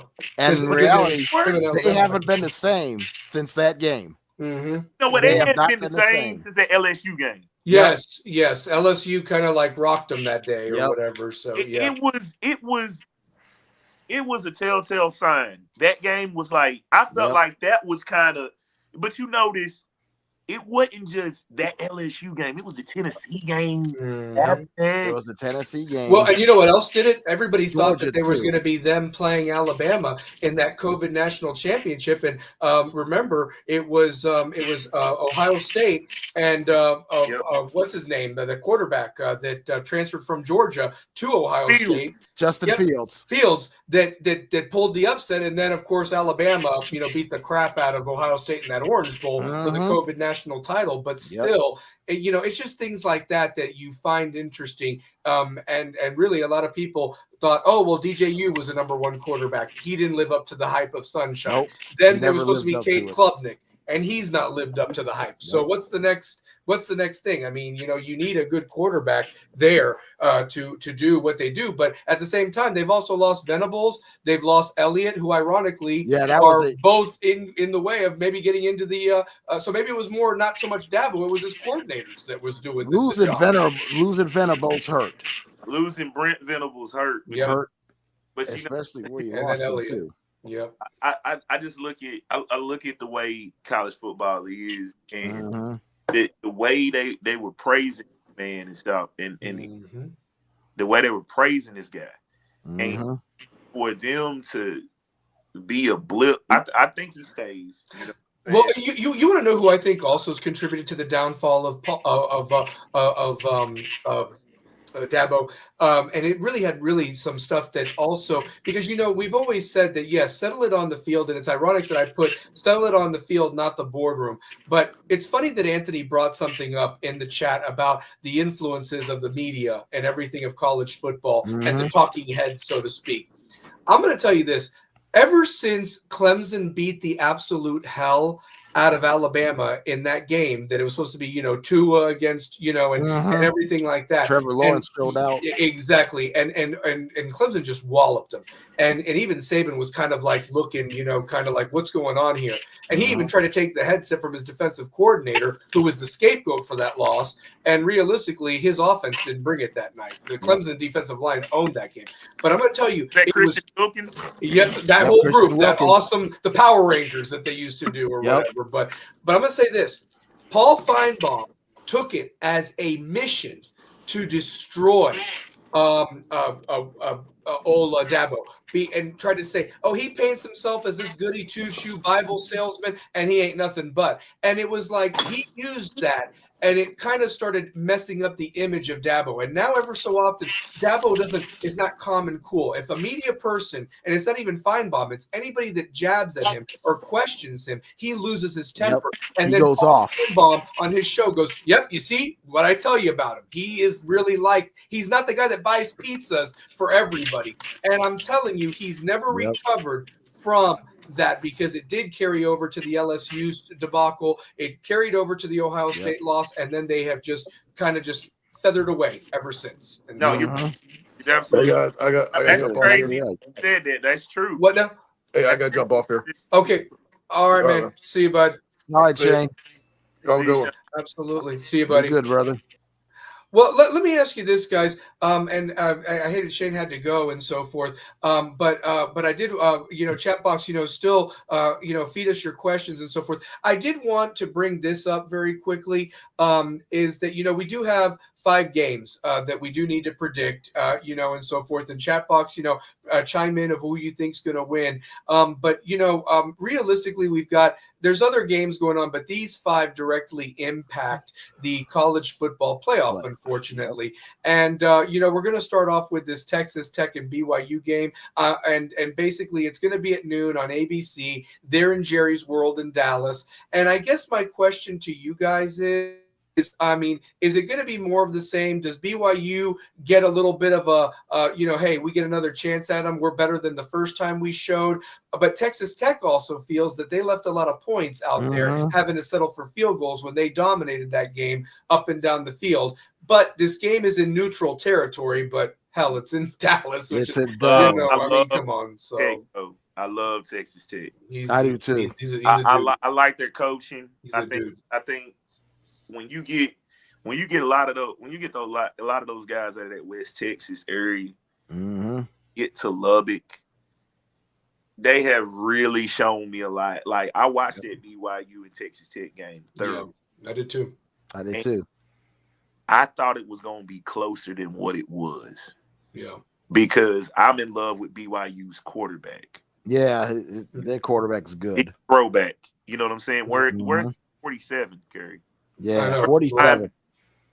I'm impressed, man. Well, and does BYU get the bump that their coach basically gave the finger to Penn State and signed an extension with BYU because apparently Penn State was really all in on BYU's coach. Hey, you know how he got the bump? Shiitake. You know how he got the bump? Shiitake. You know Crumble Cookies? The guy who owns Crumble Cookies is a BYU grad. He's forking over some serious freaking money. Just like the chicken guy at LSU paid for exactly. Lane. So, Yep. And I did not know that until today. The guy that owns Crumble Cookies is a BYU grad. That is crazy. He's throwing I that think money. the most intriguing game on here is Georgia Alabama. Has to be. Yeah. I think more of the same. More of the same. I think the game that we will be glued to is because of the ramifications, because it's in the same conference. There's 2 of those games. Like the 2 intriguing games are Ohio State versus Indiana and Georgia versus Alabama. Yeah. Virginia, if Virginia loses to Duke, they don't deserve anything. Because I've been giving this team praise, and I normally don't do that with the Cavaliers. Like the last time that Virginia relevancy is what the Ahmad Brooks group. Yep. You know what I mean? Yeah. Like, can I throw this out there? Can I also throw this out there that nobody's even mentioned? Not us particularly, but the media. Everybody was talking about this Virginia Duke game. Guys, we saw that ass 2 weeks ago or 3 weeks ago, and Virginia put belts to asses at Duke. I mean, what do you think's going to happen in Charlotte? Charlotte. I mean, it's just like I mean, no offense to Duke, and maybe they might prove me wrong, but I just really believe in my heart of hearts that you're going to see more of the same. That Virginia's just going to just beat them, and Virginia's going to get in. But my point is this: why didn't the ACC say, "Okay, look, here's the tiebreakers, but we've already seen Virginia play Duke. We want to see Virginia play Miami, who they haven't played, and the 2 of you throw down." They could have done it. They could have done it. And here's the thing. Then Virginia, if they do beat Miami, get some credibility. You know, Exactly. they get a big time win because Two-Pair, I hate to tell you this, and Anthony brought it up earlier. Virginia played NC State in a non-conference game because nobody cared to play either team, and they kept that as a non-conference game that I don't didn't count. understand that. And NC State walloped them in that second or third week when they played. And it's like, yes, teams have gotten better, but you just even mentioned yourself about how bad NC State looked against Miami and Florida State and still found a way to win. And then Kerry, NC State damn beats North Carolina like a drum in a rivalry game on Saturday. Exactly. Not that North Carolina's anything great, but they beat the shit out of the they beat the crap out of them. They did. I mean, it's horrible. So, I mean, like I said, I mean, I would just feel that yeah, here we go. I'm still lost on why we're not in the ACC championship game. Preach, Chris Kane. Thank you, sir. Exactly. Yeah, preach. I mean, I mean, nobody wants to see this Virginia versus Duke game. And nobody wants to see that. Nobody. It's at 8:00 on Saturday night. How bad are the ratings going to be? Chatbox, Kerry, because the Big Ten is on the other channel or what? On Fox. It's on Fox at 6:30. Yeah. And can I throw this out there? Let's make fun of CBS one more time, please. Oh man.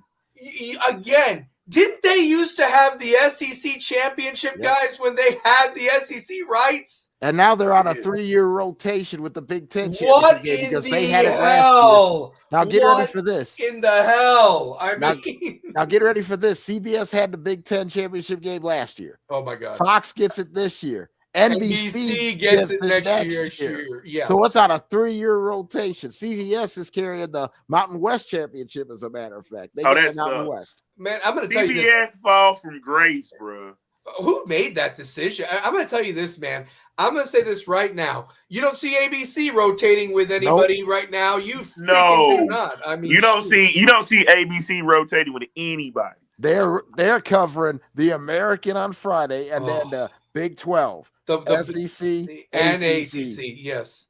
Yeah. And Ohio State and Indiana, this might be the first of 2 matchups because they could easily match up again for the national championship. They could. In fact, you know, Two-Pair said it best. If you look at that Georgia, Alabama, and that Ohio State, Indiana, that could be a potential Final Four. Yep. You might see Georgia and Alabama, depending on how the rankings go, play for a third time. Honestly. Exactly. I mean, you know, so and that game in Indiana with Ohio State, it's in Indianapolis. It's an hour from Indiana's campus. Mm-hmm. It's the biggest college football game in the history of the state of Indiana. Think about that. They're a basketball state. And they're a basketball state. So think about that. This is the biggest college football game in the history of that state. Yeah. Mm-hmm. Think about that. Yeah. And it took Indiana, not Purdue.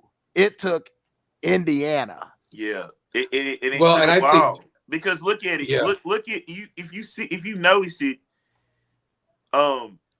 has Purdue been to more Final Four? Yes. Yeah. I think Purdue's been to more Final Fours than Indiana. And Indiana's won more national titles, yeah. So Indiana made him count more with Bob Knight. Yeah. But that rivalry between him and right. But I think what Purdue, the Edey group, they got to the Final Four. They got to the Final Four at our expense. Yeah. Okay. I'm still mad about that to this day. I'm still mad about the elite, the Sweet 16 lost with Carson Edwards a couple of years before that. Man, it's like they couldn't miss. They couldn't miss. And they got every call. And they got every call in the world. Yeah, everything they threw in the ocean winning. They win. Well, let's pick these games and then we'll get to college basketball. We'll do a little NFL too. But real quick, Texas Tech BYU, I'm going to go with Texas Tech in this. I think they've looked complete. I'm going to tell you what really stood out to me. Last week, they're beating the absolute hell out of West Virginia. And just to pour salt in the wound, Two-Pair and Kerry, their coach does a fake punt to go up 49 to nothing in Morgantown, man. I mean, if that's not just showing something, that's what you do to a weak team, man. You just finish them off right there, man. That's crazy. Yeah, they're going to be dangerous. I got Texas Tech too. I like Texas Tech. They're one of those teams that could win the whole. If they get that right draw, they could win the whole thing. They could. I just think they're well coached, man. I love their coach. And he got a nice bump and extension too this past week. He got a nice nice bumping And can I experience. throw this out there? How about this, Kerry? They take care of business on Saturday. They got everything to play for because if they take care of business on Saturday, not only do they win the Big 12 championship outright, they will be in that same stadium in 3 weeks, for the Cotton Bowl. For the Cotton Bowl. With a bye. On New Year's Day. Yep, with a bye. Yep. Playing whoever based on whoever comes out of that first weekend. I think watching that BYU game, I kind of really got to see what the hype was about with Texas Tech. Yeah. And then just the way they schemed that game up. Like when you scheme a game up where you know how it looks on the script, the first 10 to 15 plays, and it actually works. Yeah. Because that was not the same BYU team I had seen. They looked like if it got to a 3rd and long situation, they weren't getting the first down. No. And then their offense left points out there. I mean, if you convert those field goals to touchdowns, it's even worse. I mean, it's even worse. So, but I've got Texas Tech. Who do you guys got in that one? I got Texas Tech. I like Texas Tech a lot, but I think with BYU seeing them again, I think it's actually a closer game though. It might be. Like I feel like BYU, it hurt them playing at Lubbock. That's a tough place to play. Yeah. When you got tortillas flying everywhere. Yep. You know what I'm saying? Yeah, there'll be a lot of tortillas in Dallas. There'll be a lot of tortillas in Dallas. Let me tell you something. Oh, there's gonna be tons of tortillas. They sold every ticket. They're trying to buy more. They're trying to buy more tickets. Yeah. They sold all their allotment, and they're trying to buy more. That's what I'm saying. I mean, they know what's at stake, and they could potentially have another home game there at that stadium with the Cotton Bowl on January 1st. So maybe the logical pick. So I'm going Tech. It looks like 2 pairs going Tech. You're going Tech as well. All right. I'm going to jump over Georgia, Bama. Let's go to North Texas versus Tulane. Kerry, I think both coaches are coaching in this game, even though they've taken their jobs respectively. I know that the North Texas quarterback is pretty good, but I'm going to go with Tulane on this one. I've seen Tulane more than I have North Texas. The only time I saw North Texas was South Florida beating them really bad with Alex Golish at North Texas. And you know, ironically, I saw Tulane beat Arkansas, but I also saw the same Tulane team get run off the field by Ole Miss. And if I have to pick the lesser of the two evils, I'd say Tulane would probably give whoever they played a better game than North Texas. So give me Tulane in the AAC championship. Who do you guys got? I like Tulane in a close game. I like them in a close game. I like Tulane. Okay. And I think North Texas could pull off an upset. Though. They could. Go they very easily could. Yeah. I think North Texas could pull off an upset. But if it is between Tulane, I'm gonna say this. I like Tulane to win the game, but I feel like North Texas could pull off an upset. Oh yeah, easily. Yeah. I think that's like a 3-point ball game. That's what I'm thinking too. Yeah. Last second field goal type of thing. So yeah, I can see that. So okay. Well, talking about the game nobody really cares to watch and nobody will watch is Virginia versus Duke. I'm going to just say this, guys. I'm going to go with Virginia, and I'm going to tell you why. Even if Duke played the most flawless game, these ACC refs are not going to have a team in there. You know, they're not going to put it to chance. Yeah. I just think, and I think Virginia is better. I mean, it showed a couple weeks ago, and I think Virginia is just enough. Will have just enough to beat Duke. But you know, Duke has pulled rabbits out of their ass before, and I think it would be really egg on the committee's face if it happens. But I just don't. Yeah, I agree. I think Virginia wins this game. But it would be funny if Duke won this game and put some egg on the committee's face. Then a decision go, okay, what do we do now? That would be the funny moment that leads us into Sunday. But I think Virginia wins this game. I think Virginia wins this game. There's no way. There is a way that they could lose to Duke. Yep. But I just don't see it for the ACC championship. I just don't see them losing to Manny Diaz. And I think Virginia would be a great story to go from that shooting and everything that they lost to the ACC title in 3 years. That's a great story. That's what I'm saying. Like they're climbing. Because I remember watching them in Nashville, Kerry. They looked horrible, man. They didn't even look organized. That's how bad they looked. like they didn't look like they should have been on the same playing field. Yeah. It was It like was that was the difference between the SEC, ACC, and that type of game. Yeah. Like, it just was. It was striking to me. To see, you know what I'm saying? It was striking. That just got me, man. Yeah, it was it was one of those things of watching them and seeing how that turned out. Like it was very surprising. Like to see how Virginia. It was very surprising. I mean, they just looked like a shell of themselves at that day, and I'm just like, wow. I said they got to get better than this, and they have 3 years later. Oh man, they have. Tony Elliott's a good coach, good offensive coordinator, good coach, good mind.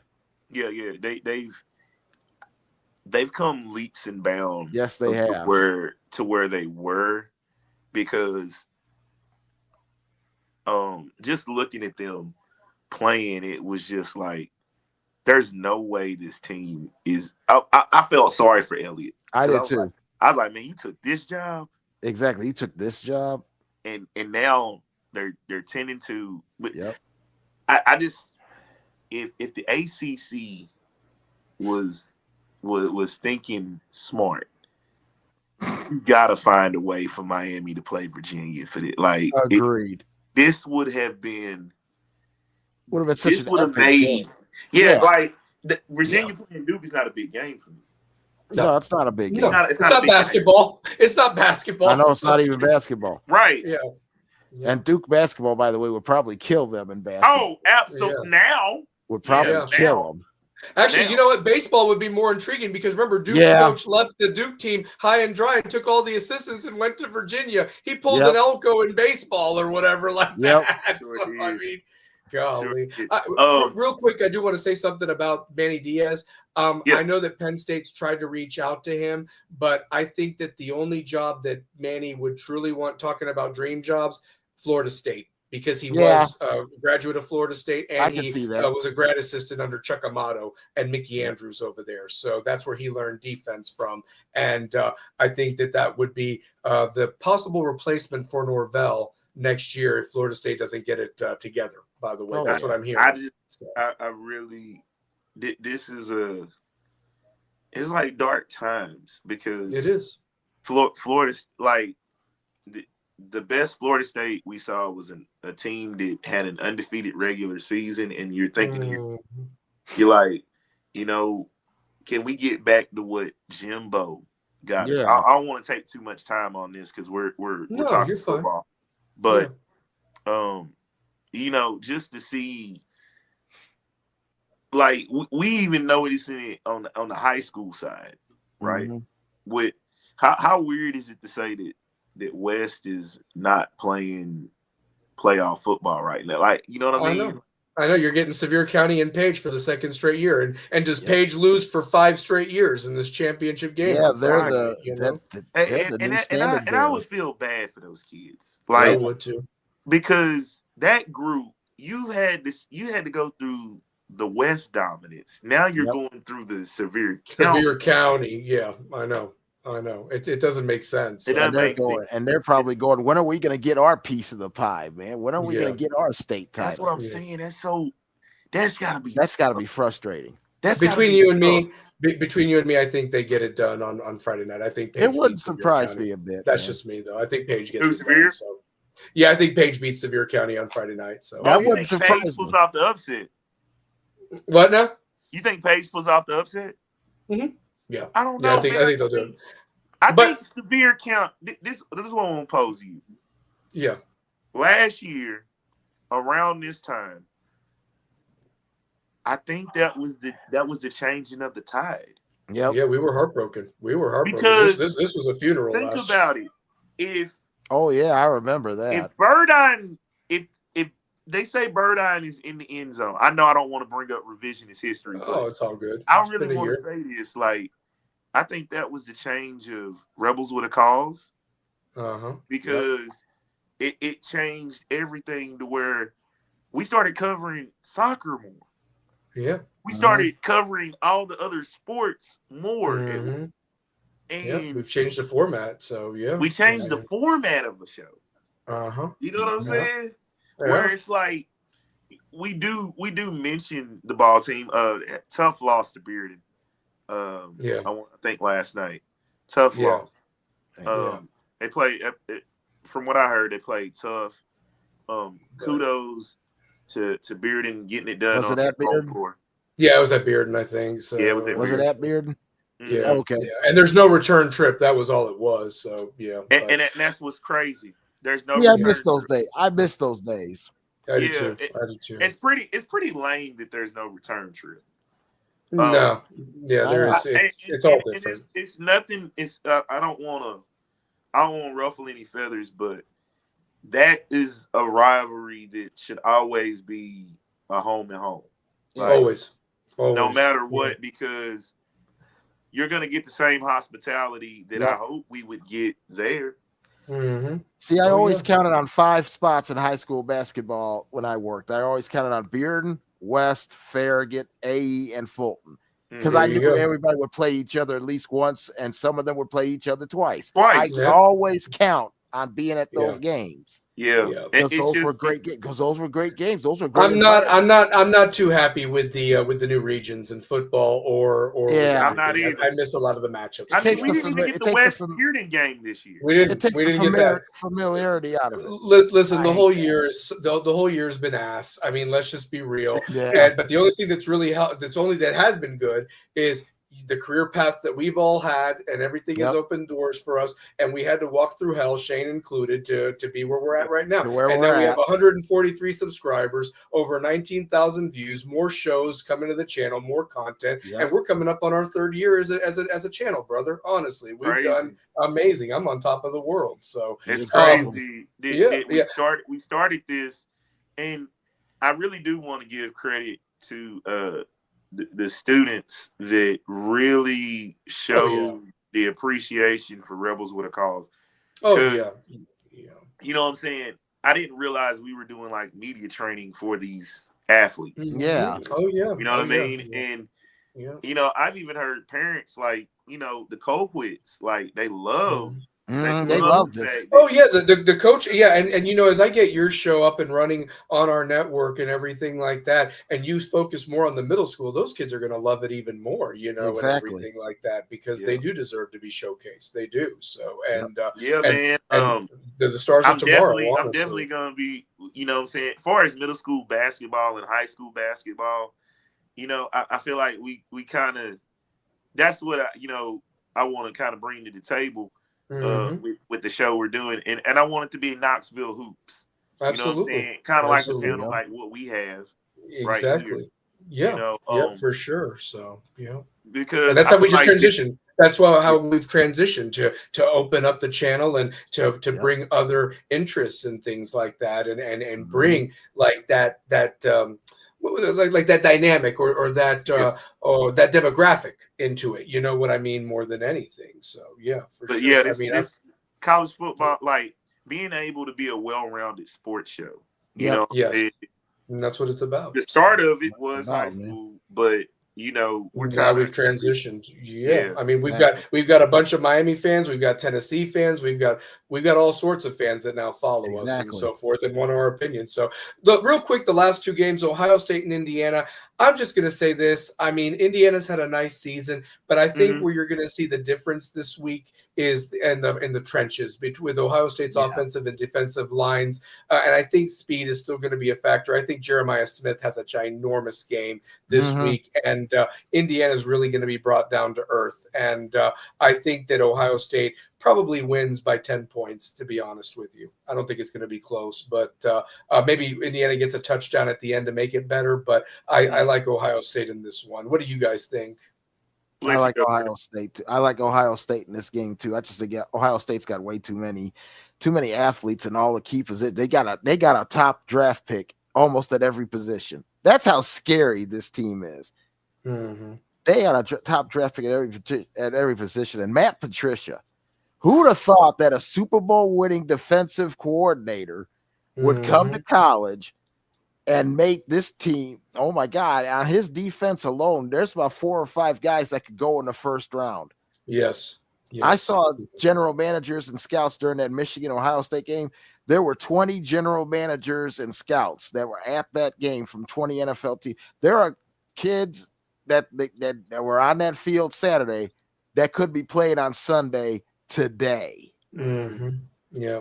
And it's going to be interesting. It's going to be interesting who they get matched up with, because I really want to see how they do against an SEC team that can match them in the trenches. But realistically, when you look at this Alabama-Georgia game, is the offense going to be there in this game, guys? Honestly, I really want to ask that out loud, because I hate to say it, this Georgia-Alabama offense I mean, Georgia struggled to score against Georgia Tech's defense, and Pitt was putting up numbers on them. And then you look at Alabama struggling with Auburn, and Vanderbilt put 40-something points on them. Go ahead, two-pair, Kerry. I'm gonna say this.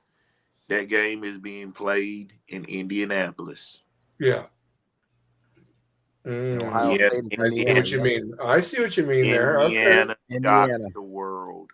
Yep. Yeah. And the world will be watching. Yeah. Indiana shocks the world. In Peyton's building. I'm gonna say this one too, Kerry and Stallion. Mendoza. Yeah. If you want your Heisman moment, this is it. This is it. Because you got one Heisman moment against Penn State, because that was incredible.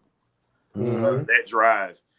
But there's a chance that Ohio State's got some guys. Yeah, they do. They got dudes. And they still got Jeremiah Smith, man. They still got Jeremiah Smith. So somebody asked me to describe Jeremiah Smith. I said simple. Try Jackson Smith the Jimba, 2 more inches and about 20 more pounds. That's Jeremiah Smith. He goes, oh dear guys. So yeah, Jackson Smith the Jimba is just tearing up the NFL. This kid could be better than him. Hey, JSN might be top 5 in the league right now. Yeah. And this kid could be better. And this kid could be top 5 in the league. Yeah. I agree. So yeah. What's up, Rocky?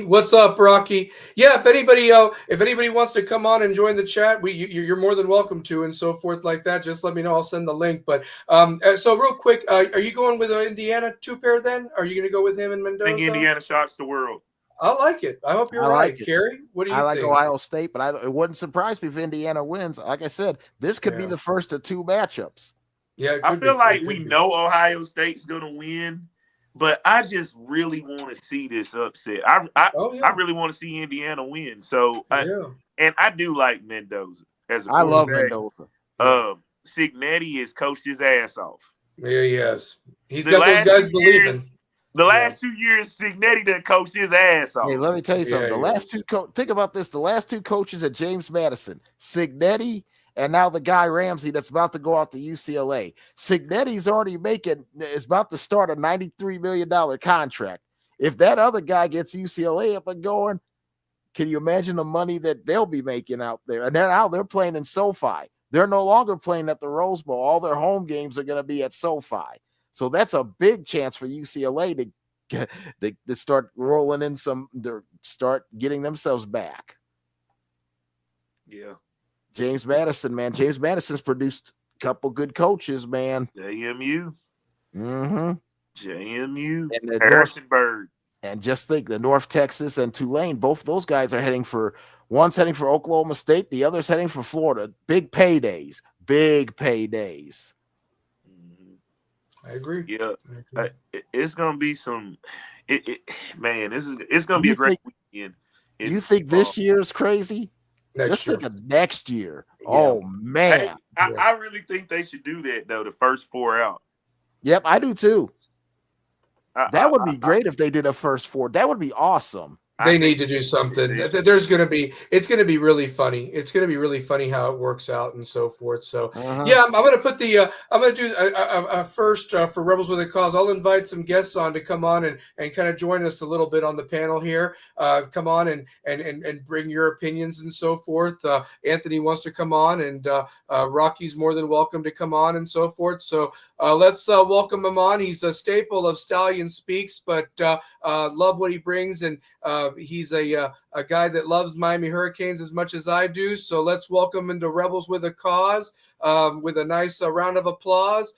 Anthony, welcome to Rebels with a Cause. How you doing today, bud? I'm doing well. Hey, I have to say this. I respect FSU more than I do Florida. Oh, I can have a rational yeah, conversation. Yeah, like, okay, I'd go with that. You're good. Hey, Yeah, now, he's good. Me and Stallion, like Florida State and Miami, I've always loved both schools. Like Miami, Florida is like our little redheaded stepchild. Yeah. Yeah. Miami's like, you know what I'm saying? Miami's like our cousin. I don't. There's no hate to Miami because some of my favorite players have played for Miami. Like me and Stallion, just since. What 99. Yep, 99. We've been doing this, so yeah. Well, and that's the other thing too. Like, I mean, at least we've played every year. You know, we've taken ass whippings. You all have taken ass whippings. But here's Florida that decides to play every 10 years or whatever against us. So I can't remember. I was too young. I probably wasn't even born. What year was the year that we beat them off the field in New Orleans and beat? 2000, the Bourbon Bowl. 2000 in the Sugar Bowl. Yeah, 2000. The Bourbon Street Brawl. The Bourbon Street Brawl there in the Sugar Bowl. Yeah. Alex Brown got a shiner. Santana Moss beat the hell out of Alex Brown, all 5'10" of them. Hey, so, yeah. DJ Williams beating people up. Yeah. But like the game. That's but funny. not Anthony. But me and Stallion, we've been always like that about Florida State and Miami. Always. Since I first met him in high school. And I hope this doesn't seem like a conspiracy. I've been saying this from the beginning. I feel that ever since we forced Faust to retire, the media has held it against Miami because Jerry Faust was so loved by the national media in the 80s. Was it 80s or 90s? Yeah, no, it was the 80s. It was the 80s. 80s. Yeah, and Miami, which arguably had a very good team in 85 that lost ironically to Tennessee in the Sugar Bowl beatdown, realistically en route to that game retired Jerry Faust with one of the worst beatdowns Notre Dame's ever had. 58-7. And Brent Musburger was one of the announcers, the broadcasters that cried that game. And there's a hypocritical double standard for me. Yeah, to be honest, by these blue bloods accusing Miami of running up the score. When if you look at the history of Notre Dame, Ohio State, Michigan, they did it USC, all the time. Yeah, they did it all the time. They did it all the time. Like, totally, man. And I think it was more because Miami came out of nowhere.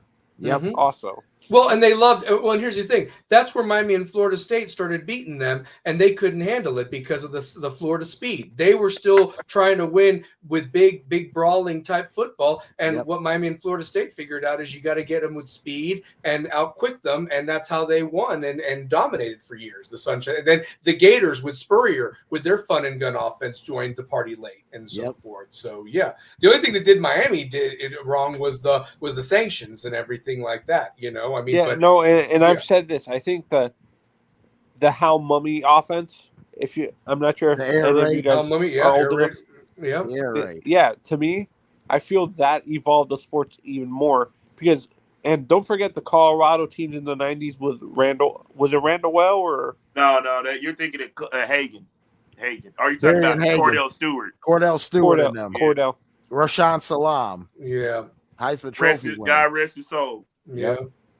Well, did Rashawn ever amount to anything in the NFL? He had that bad knee injury. He had that bad knee injury too. He did. He had a few 1,000-yard seasons. Yeah, in Chicago, I believe. Yeah, he was with the Bears, and then he had a bad injury that pretty. I mean, because here's the thing: if a guy has an ACL now, depending on how bad it is, you can come back from it. But back then, it was almost like it was a death sentence. It was. Yeah, it was a death sentence. Same with Kajana Carter. He didn't even get out of damn training camp. Exactly. Exactly. Shauna Carter. Didn't torn ACL almost end Shannon Sharp's career, or was it his brother? His brother. And Sterling's career. Sterling had the neck injury. Oh, he also has the neck injury too that pretty much ended. Sterling had the neck injury. Yeah, no, and for me, and people forget. I'm a Heat fan, and people forget Dwayne Wade. Even though he was called the Flash when he was younger, you didn't see all the full speed of him because he had his knees were completely gone by the time he got into the NFL. NBA. He was. Mm-hmm. I mean, the career that he had. I mean, and two pairs of Miami Heat fan. Two pairs of Miami Heat fan. He's always been a Miami Heat fan. So incredible player. There's Glenn Rice. Glenn Rice, man, Steve Smith. So Glenn Rice and Grant Long. So Tate, since you're a Heat fan, do you feel taking your Heat fandom out of it? Do you feel a guy like Tim Hardaway gets overlooked in general for the best point guards of the 90s? Yeah, I mean, but the 90s, though, you still had Zeke, you still had Mark Price, you still had Kevin I thought Johnson. By the time Hardaway Sr. came in, Zeke was already out of the league. 94. Yeah, like 94, Yeah, Zeke, that's what I'm saying. You're saying 90s. Zeke leaves 94. Mark Price is still an All-NBA guy at that time. Kevin Johnson was an All-NBA guy. Kevin Johnson. And poor Hardaway was stuck on a really bad Golden State Warriors team back then. And you got to remember, like Chris Mullin and Hardaway and Spree. Like there was. Then the next year they were good. You know what I'm saying? Wait, was he the year before? Was Hardaway the year before, or was he still on the team when they got Chris Webber? Yeah. Yeah, he was still there. But that's what I'm saying. They were so banged up. Like, Hardaway was banged up the year that Webber was there, and you know what I'm saying. Hardaway was going through injuries. That's when Spreewell was an All-NBA player at that point. And the West was loaded. Yes, Michael was in the East, but the West was loaded back then. I mean, you had the Rockets, the Spurs. Has the East Sonics. always been the weaker conference? No, not in history. No, not in history. No, not in history. No, East has usually been the stronger conference. Yeah, the East was always a stronger conference. The East technically has more championships because of the run the Bulls had, and the Heat and Celtics. And this is why I don't get this asinine comment that LeBron would dominate in the 80s and 90s. No, he wouldn't have. No, nah, man. They played a different style of ball then.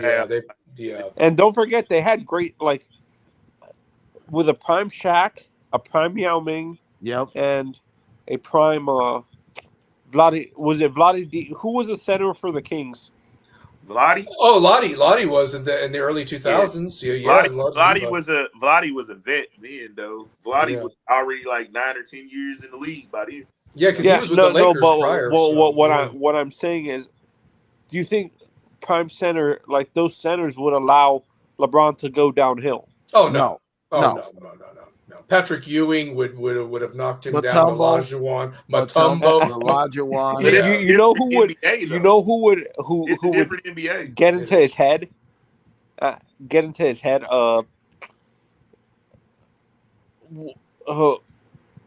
Vernon Maxwell. Oh yeah, with the Rockets. Him and Kenny Smith. Like going back to my bad, I don't want to get off the subject, but back to these games. Oh yeah, we still have the Georgia-Alabama game to pick. That's the last one. I think honestly, I'm predicting that game. I think Georgia blows. Like I said, I think Kirby wants to prove a point that Bama's not even at the same level as him, and that win was a fluke. So I think they blow him out by 30.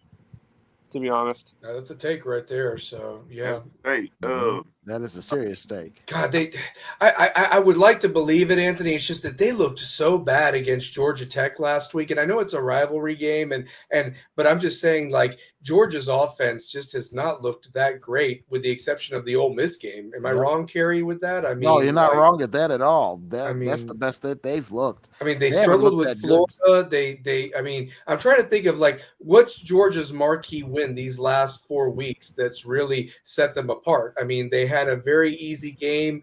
Did they face Texas? Yeah, Texas. They did. Yeah, and that game really didn't get put away until the fourth quarter. I mean, Texas kept hanging around, and I just kept wondering. And may I mind you, this game's in Athens. Do you think that's more the defense than the offense? Possibly. Oh, yeah. Possibly. Yeah. Easily. Possibly. Georgia's strength is defense, but I will say this much.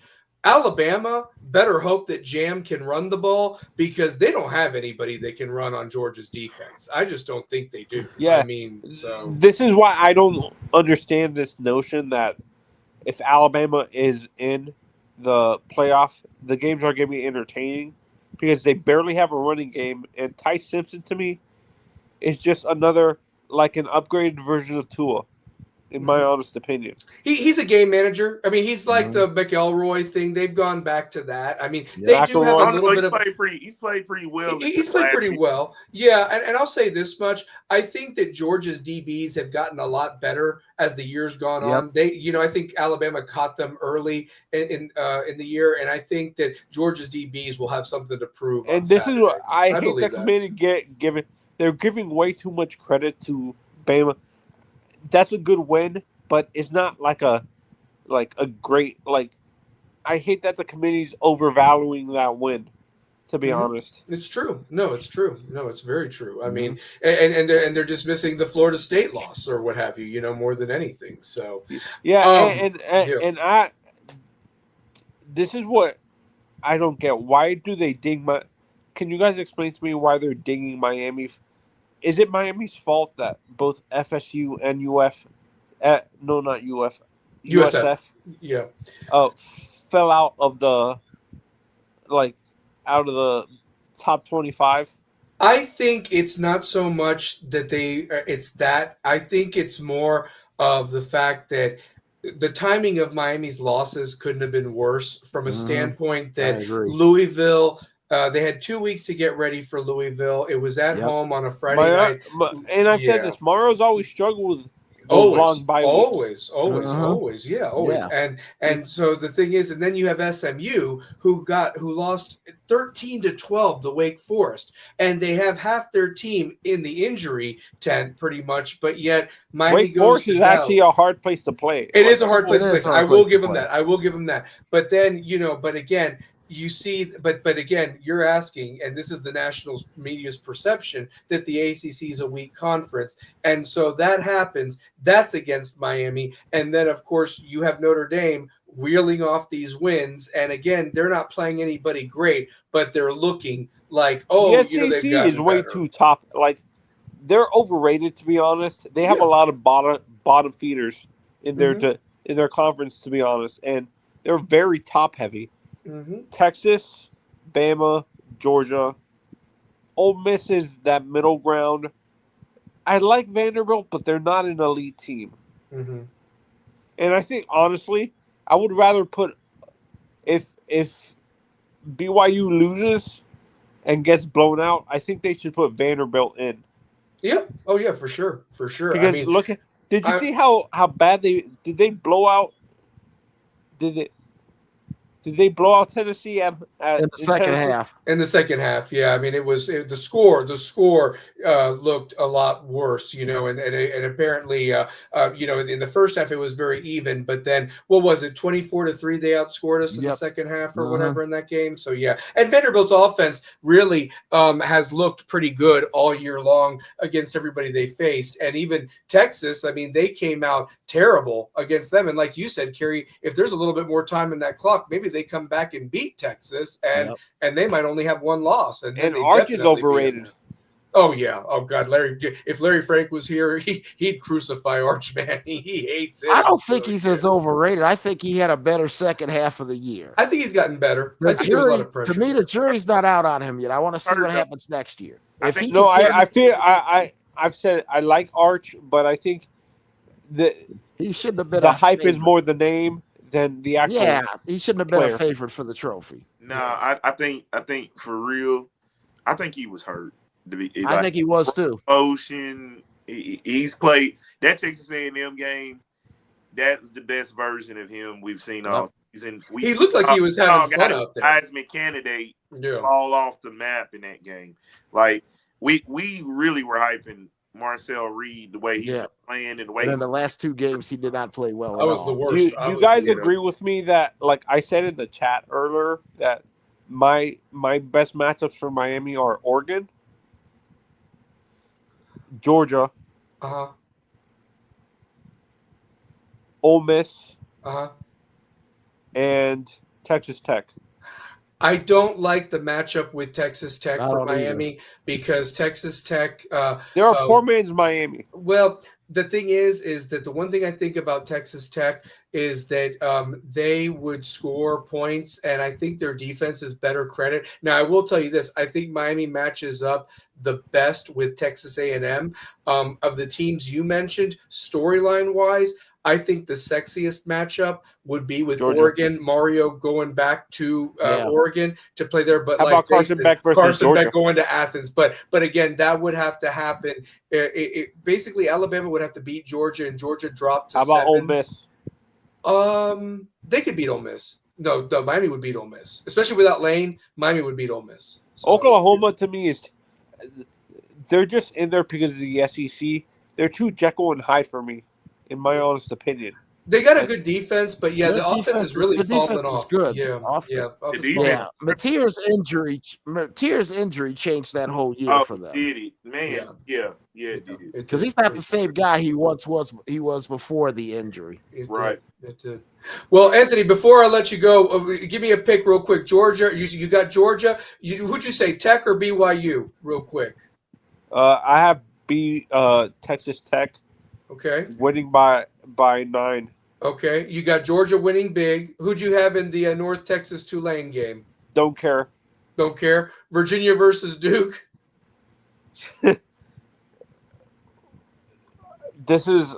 That one is confusing to me because who benefits Miami more? Honestly, neither team really. Neither team really. I mean, team Josh Pate went on the media. Josh Pate went on last night and said that that Miami fans should want Duke to win from a standpoint that the ACC and the committee would step in and basically throw Miami a mulligan just so that they don't look like an idiot leaving an ACC team out because of their backwards rules. No, for me, I think it's Virginia. Yeah, and I've been saying this from the beginning. Mm-hmm. The ACC screwed us because how do you not consider NC State a conference opponent? Yep. Yeah, I mean, I think what they did there, because it didn't technically count as one of the 8 games, and they couldn't find another opponent out of conference to play each other. It was convenient. It saved money. I think they took a bus to each other to the place or whatever, as opposed to the flight and everything that went there. And it technically counted as a non-conference game. Now, where I would tell you this, Anthony, it would count from a standpoint if they had maybe used the metric of what Kerry's brother was saying about how the Mountain West determined UNLV against Boise State. They looked at UNLV's win against UCLA, and that's what got them there. As a matter of I think that if you looked at Miami's record and then you looked at Virginia's record, that would hurt Virginia maybe and kick them out of the playoff, even though they had won head-to-head against Duke, because Miami beat NC State head-to-head. Before I drop off, actually, what are your guys' opinions on what I said about what is it called? The whole not the conspiracy thing with the Notre Dame thing, but I said in the chat that I feel that it's a smokescreen, that Blake Baker is the favorite for that job. And I feel honestly that they already have a contract set up for they already have a they're not announcing it, but they have Dawson's already their head coach. I think two schools of thought with it, Anthony. I think that realistically, Blake Baker is probably going to be paid very handsomely to stay on as defensive coordinator at LSU. So you're probably right that Tulane is going to hire Shannon Dawson, and I think it's a mutual ways of parting without him looking bad, and then Miami having to look another way. And I think that Mario's going to look. Yeah, I think Mario's going to look for a bigger name for offense, somebody that can develop quarterbacks and also make sure that the offense is rolling so that there's not a hole. Do you agree with Larry Frank that Chip Kelly would be a perfect matchup for Mario? I think that they'd have to set their ego aside, but Kelly just wants to win. And truth be told, Chip set his ego aside with Ryan Day last year. Mario's a little bit tougher to get along with than Ryan Day. That's just my opinion. So, how about you? How about Tate and Kelly? Okay. What are your opinions on Chip Kelly if Dawson does get? Yeah. You said Chip Kelly? Yeah, Larry Frank said that Chip Kelly would be a good offensive coordinator at Miami for the Canes next year. Because of the talent in South Florida. I mean, you talking about a guy that don't even remember the plays that he was calling. So, no. No, and I agree with him. People forget that he was the one calling the plays at Ohio State when they won that national championship, not Day. Brian Day. Yeah, and then he goes to the Raiders, and we saw this. I don't blame him for that. I think he was getting overruled by Pete Carroll. Yeah. I mean, somebody had to be the scapegoat for that. And I have Indiana. Yeah. Like, honestly, I've been saying this. Indiana's overrated. Outside of the win, like they had a cupcake schedule outside of Oregon. To be honest, well, we're going to see on Saturday. So yeah, and I think, and I don't agree with people that Cignetti is I don't think I like Cignetti, but he is not I think he's gonna that team. They're gonna get blown out. You think so? Okay. Yeah, and I think they get dropped out. I think they get dropped out of the top 4. Okay. Well, we'll see. Because the committee has contradicted themselves multiple times. Like I said, Jethro Clampett has contradicted himself multiple times in multiple interviews. Do you agree with me? Do you trust anything he says at face value? CFP has been horrible. The committee, and I've been saying this. Honestly, they should mix how do they determine the playoffs? They should blend the CFP committee with the BCS ranking system. You're not going to be far off. I mean, they'll definitely meet in the off season. One thing that I'll let you go, Anthony, after this is that truth be told, I don't know why they feel that they have to be locked in for 2 years on something. Like Kerry said earlier, they should have already done this last year to expand it to 16 teams or what have you. But they're always a day late and $1 short when they come up with these things. And they should almost look at it year by year as opposed to being locked in for 2 years. How incompetent is Jim Phillips? He's an idiot. I mean, and I've said that before. You've got a guy that has got more love for Notre Dame running the ACC, and they're not even a full member. So that's the truth of it. Have a good night, guys. Have a good night, brother. Thanks for coming on. Have a good night, man. So take care. But yeah, I think that the games are going to be interesting to say the least. I mean, I'm going to watch because there's nothing else on, and then basically we wait on Sunday, and I have my prediction that I think Miami's going to find their way in, and then when they get there, guys, can I just say this as a Miami fan? If you do get an opportunity, don't look like ass. Because you've got the country wanting you to get in there. Show that you belong there. Don't get in there and then you just lay an egg like you did, because then that would really piss me off even more. So, yeah, I'd rather not go if you're not going to show up. So that's just my opinion. More than anything. So there you go. I think that's key. Yeah. I don't want people to think you know what I'm saying, it's a bandwagon for that. It's like, no. Exactly. I want to see good football. I want to see good football, and Miami needs to play their part. Georgia, Alabama, Ohio State, Indiana. Most intriguing games of this weekend. Without a doubt. Let's talk some college basketball. Let's talk some college basketball, man. All right, so how about this? I'm going to just throw this out there. Michigan just whopped some ass last week, and they got jetted up Michigan's legit to number 3. My question is, are they the best team in the country, 2-pair? No, I'm not going to say that they're the best.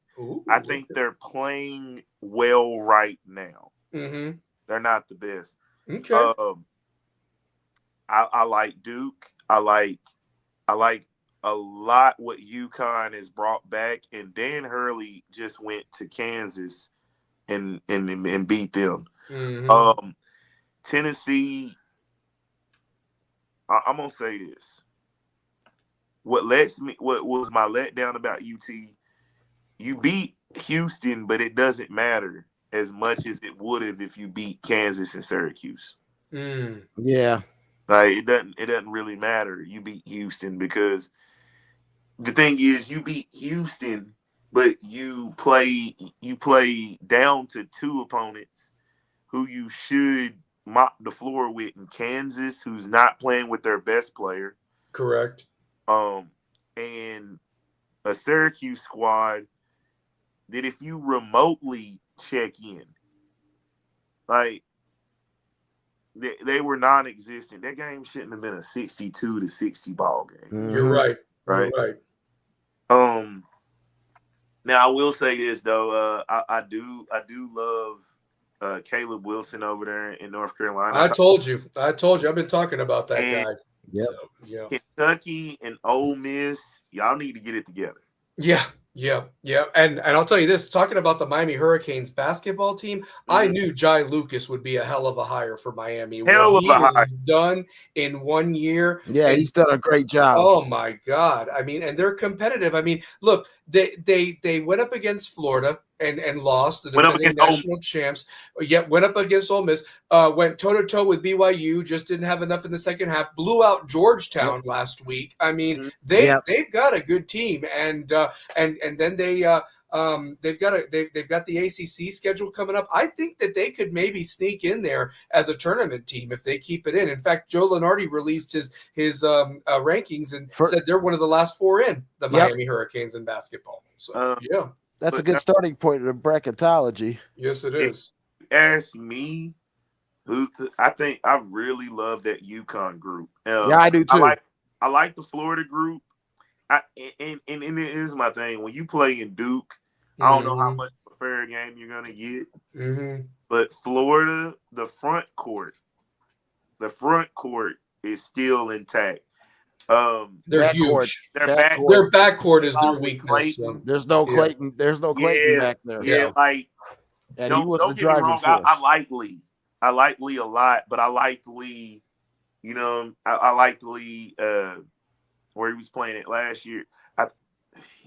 His best game was the Providence game. Yeah.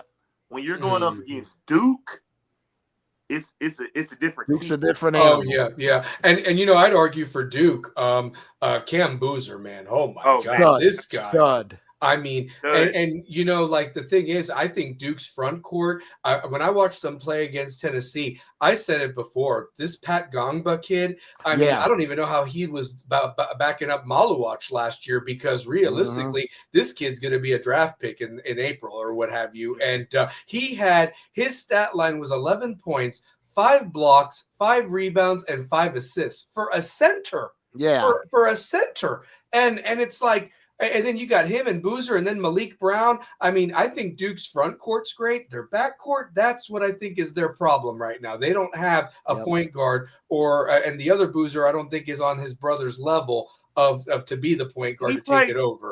He plays in spurts. He does. Yeah. He plays he's just well. young. Yeah. So, but by the way, the ACC SEC challenge, SEC won 9-7. Really? So they had a good night to the ACC had the night last night. The SEC had the night tonight. It did, and it started with Arkansas whipping Louisville's ass. I mean, that was just unbelievable. So wow. How good is that Arkansas group? They're good. They're good. I mean, they went toe to toe with Duke last week, and again, they have a very good front court as well. You know what I'm surprised about though, guys? DJ Wagner was like once upon a time such like a great player, and he's not even probably the 5th best player on that team. Exactly. Man. Honestly, you know what's wild? I mean, is how crazy is that? Because when I was watching him in high school, it was just all you heard was DJ Wagner. DJ Wagner. DJ Wagner. Yeah. You get to Kentucky, you're not the same guy that I saw. Now Arkansas, and you're like the 5th or 6th best guy. I'm telling you, Arkansas, the top part of the SEC is going to be scary with Tennessee, Arkansas. Kentucky's going to rebound. You got Georgia that's improved. Florida's still good. Florida's still going to be there. Yeah, I mean, it's good. Vanderbilt looks like they're going to be better. Alabama had a big win tonight against Alabama. Clemson. Yeah. Never count out Alabama. Nate Oates, I think, is one of the top 5 coaches in the country. Nate Oates. Yeah. That dude can coach. They lose a stud, and then they come back with I don't want to say a no-name team, but a team of players, a collective group that might arguably be better than the star players team that's scary or whatever. That's coaching.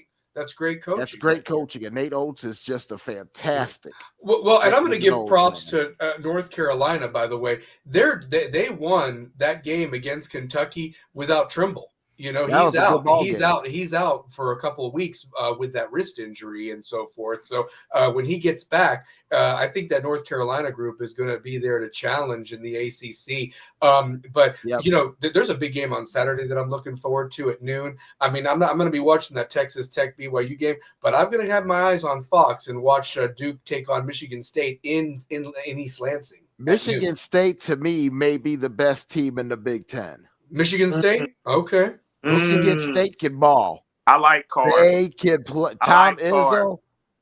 Yeah. Carr's deadly. Yeah. Look, you know, Tom Izzo, man. Izzo's a hell of a coach.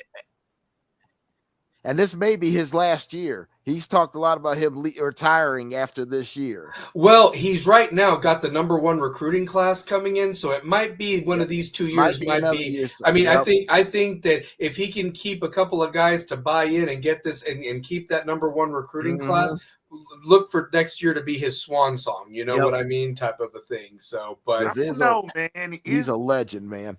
I don't know. I think Izzo might got a little bit left more. I think he's got. I think he's got quite a bit. He still loves the game. Yeah, great coach. I think last year revived him. That team last year he had. I know they fell short or whatever, but he had a lot of fun with that group, and I think that got him back up and elevated, and leave it to one of his Flintstones.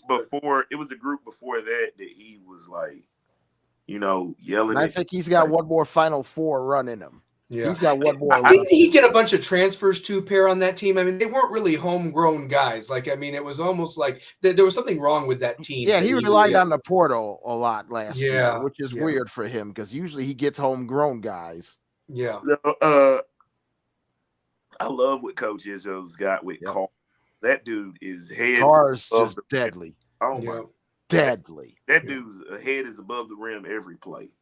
Oh, we got some teams out there, boy. We got them. We got UConn. I love UConn. I love UConn. That's what I said. That UConn group. And I'll say this, man. Kansas, to be doing this without Peters. Yeah. Kansas is going to be scary when they get that kid back. Yeah, I think Bill Self is going to – they're going to run the Big 12 again. Let me just say this. It's going to be either them or Houston because Houston's still got a team, and I think Houston's freshman stud is just going to get better as the year goes on.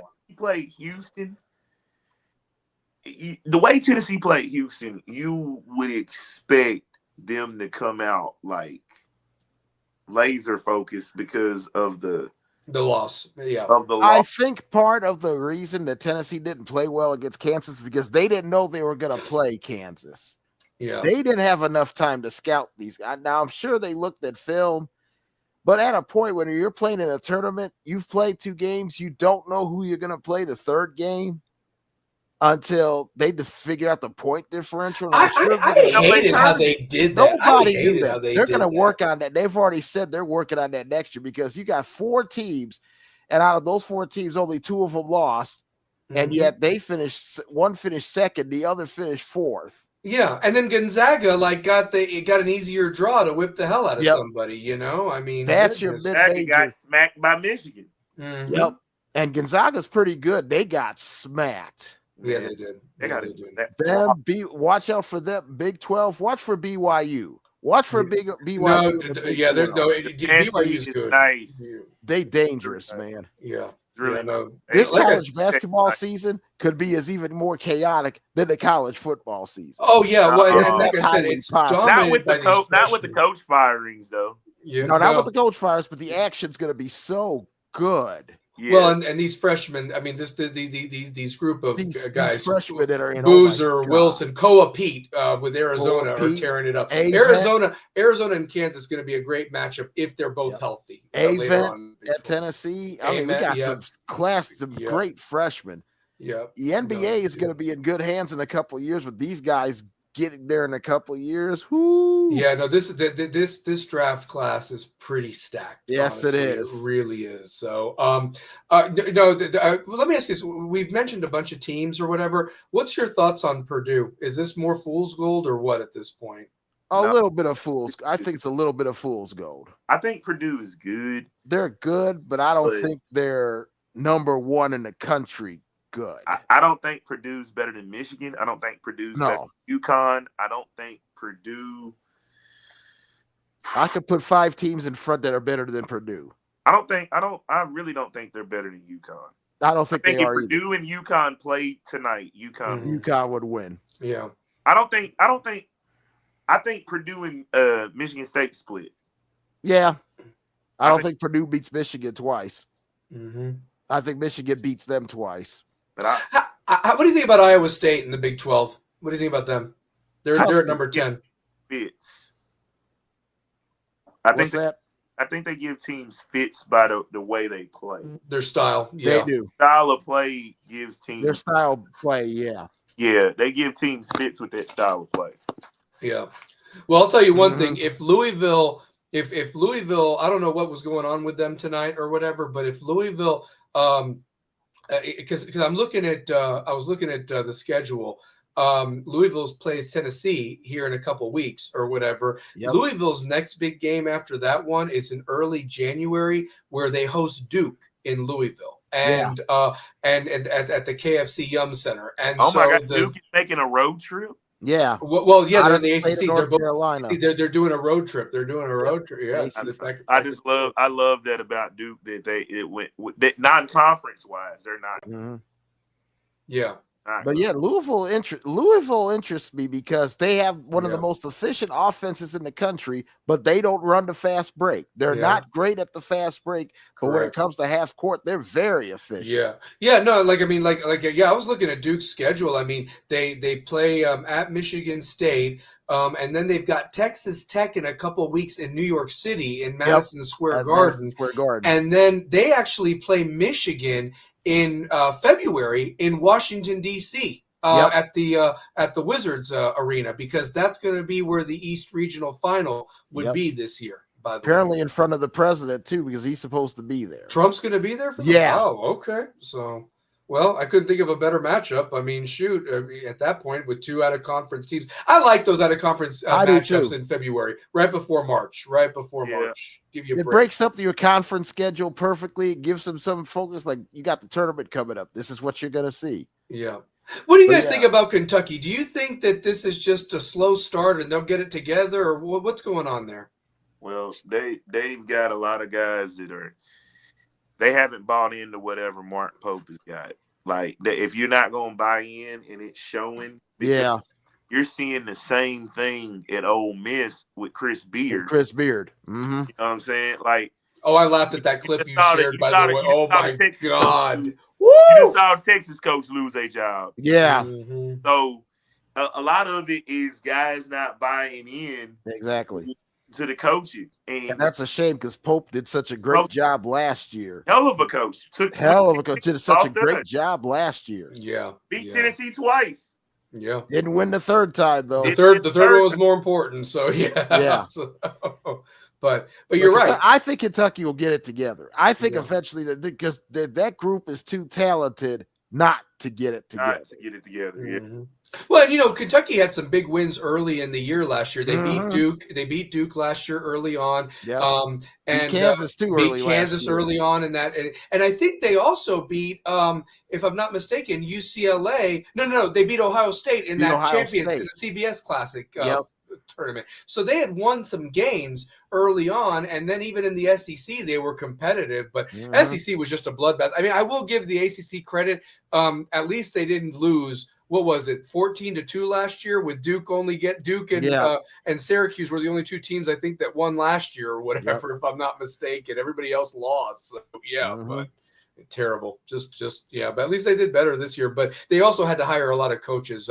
I'll tell you this: NC State. I was curious to see how they would do tonight because everybody was really on the Will Wade bandwagon, and it looks like Steve Pearl and Auburn got it done by 10 points tonight. So Vanderbilt is a dangerous team, by the way. They won against SMU, who was previously undefeated, 88-69 tonight. So Vanderbilt is number 17 in the country. So SEC is deep this year, really deep. On the women's side, Kim Caldwell gets a big win out at Stanford tonight, 65-62 in the SEC. We haven't beaten Stanford in years. And she beat them tonight.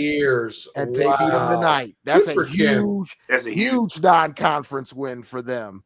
That's awesome. I'm happy for her. That's one of those wins that's going to carry you through the season. She's already beaten in a year and a half, not even a year and a half. She's beaten UConn. She's beaten Stanford. She's gotten close to South Carolina on a couple of occasions. LSU. Yep. Tennessee is the women's team. Watch out.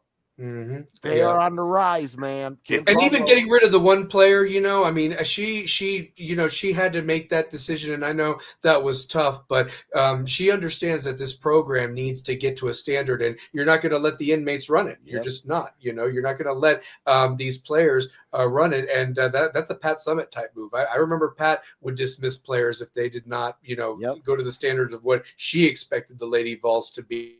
Why Pat Summitt was one of the best coaches of all time. So for sure. As a matter of fact, tonight of the 7 matchups so far in the SEC Women's Challenge, the SEC's won 6. Oh, they're going to dominate that. So. The only ACC team that won tonight was Syracuse.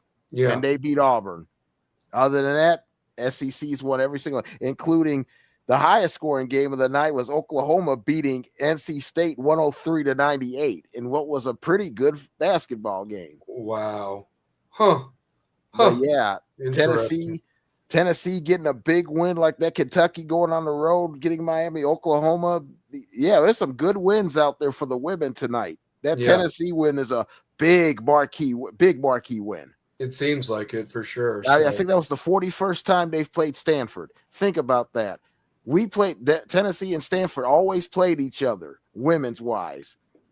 Yeah, played for even national championships. Played for national championships. Yep.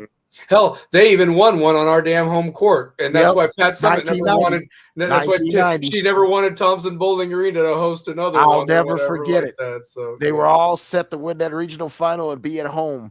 It was going to be a coordination, and then they lost the regional final, so she made them watch the Final Four, the national championship game in the stands. And then they came back and won it all the next year in 91. So, And continued that odd year run they had from 87, 89, 91, 3 championships in 6 years. Yeah, that was crazy. Let's talk just a quick NFL before we do your big games, Kerry, and do our They Stink or what have you. There were some interesting games last week. I couldn't believe the upsets, by the way. I mean, like it was just like the Bears beating the Eagles. Shout out to Rocky because he's a Bears fan. Picking games. Oh, I did too. No, I did terrible. And then who could have predicted Joe Burrow comes back and just puts belts to asses to the Ravens?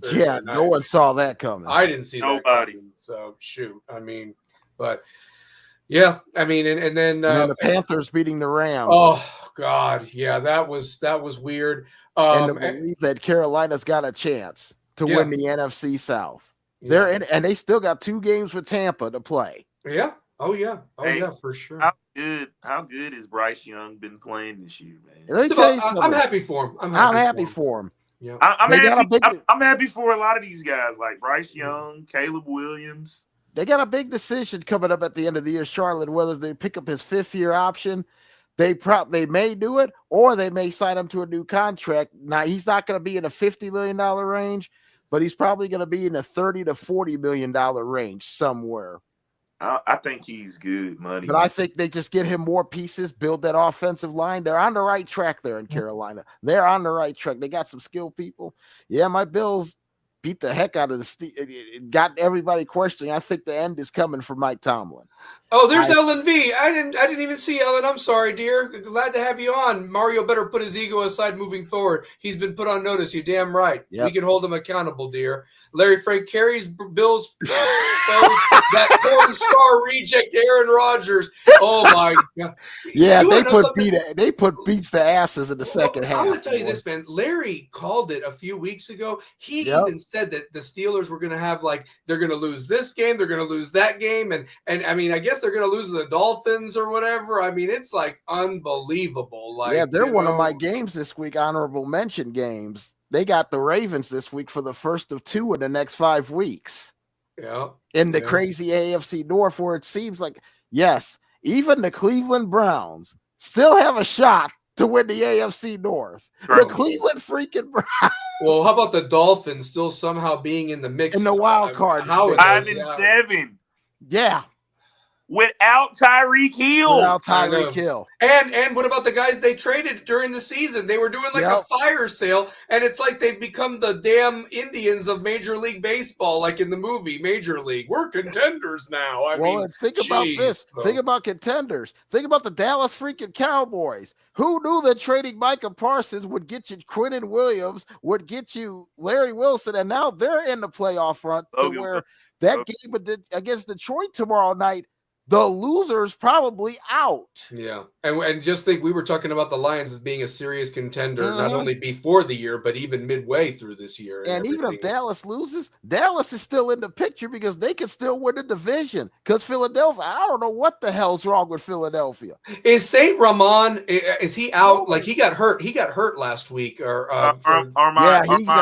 be out the rest. He may be. Ross St. Brown. Yeah, he may be out the rest of the year. That's gonna They've already lost Laporta. They've already lost Laporta for the rest of the year. That would be huge.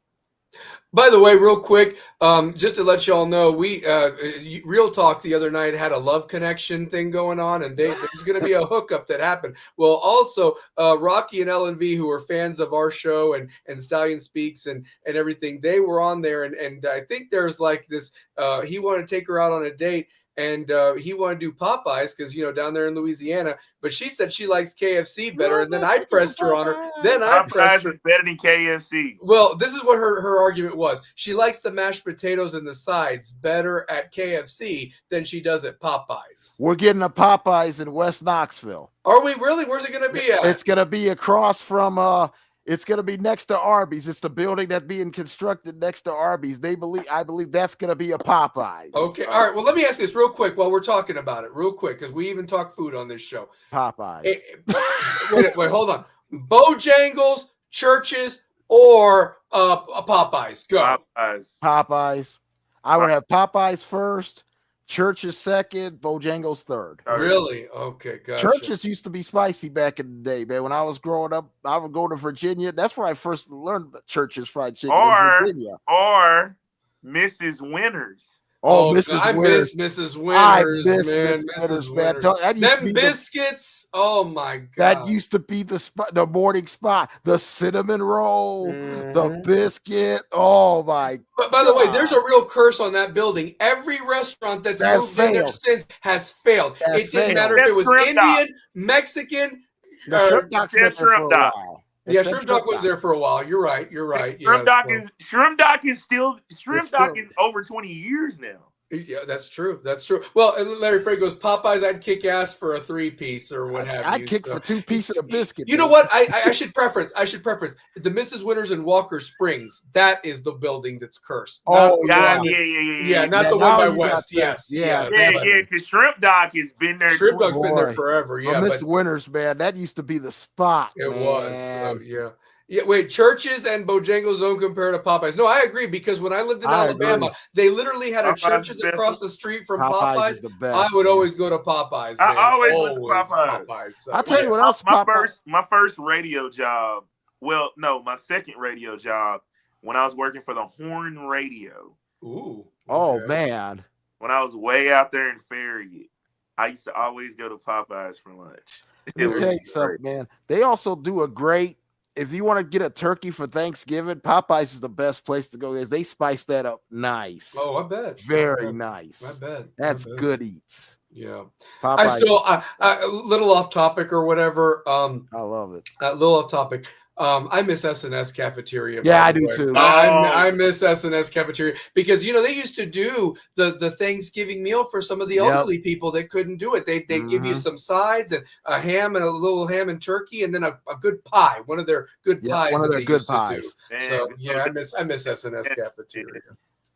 I remember going in there on Sundays, man. Sundays was the best day. My mom and grandma used to take me there all the time. So bring back S&S, man. S&S was awesome. That was the worst. Dude, they had a line around the damn building when they were closing. Tell me about it. I was one of the last ones in line, too, when they closed. So, yeah, I made sure. I even got them to give me the baked macaroni and cheese recipe. So if you ever want it, I can make it for you guys. I sweet talked one of the ladies to give me that recipe, man. So I can always, I'll make it for you guys. So yeah. But real quick, Kerry, you wanted to get to some of the games or whatever. I've got the week 14 lineup, and let me get your segment up real quick. Hold on one second. All right, Kerry's big games of the week. Like I said, a couple of honorable mentions. We talked about the Steelers and the Ravens. Another one is the Bengals versus the Bills. You got Joe Burrow against Josh Allen. That's big time matchup stuff right there in Buffalo. Dallas and Detroit is Thursday night, which is big. A Sunday game that couple weeks ago didn't look promising. Now it does. Colts at Jags. The AFC South has now become very interesting.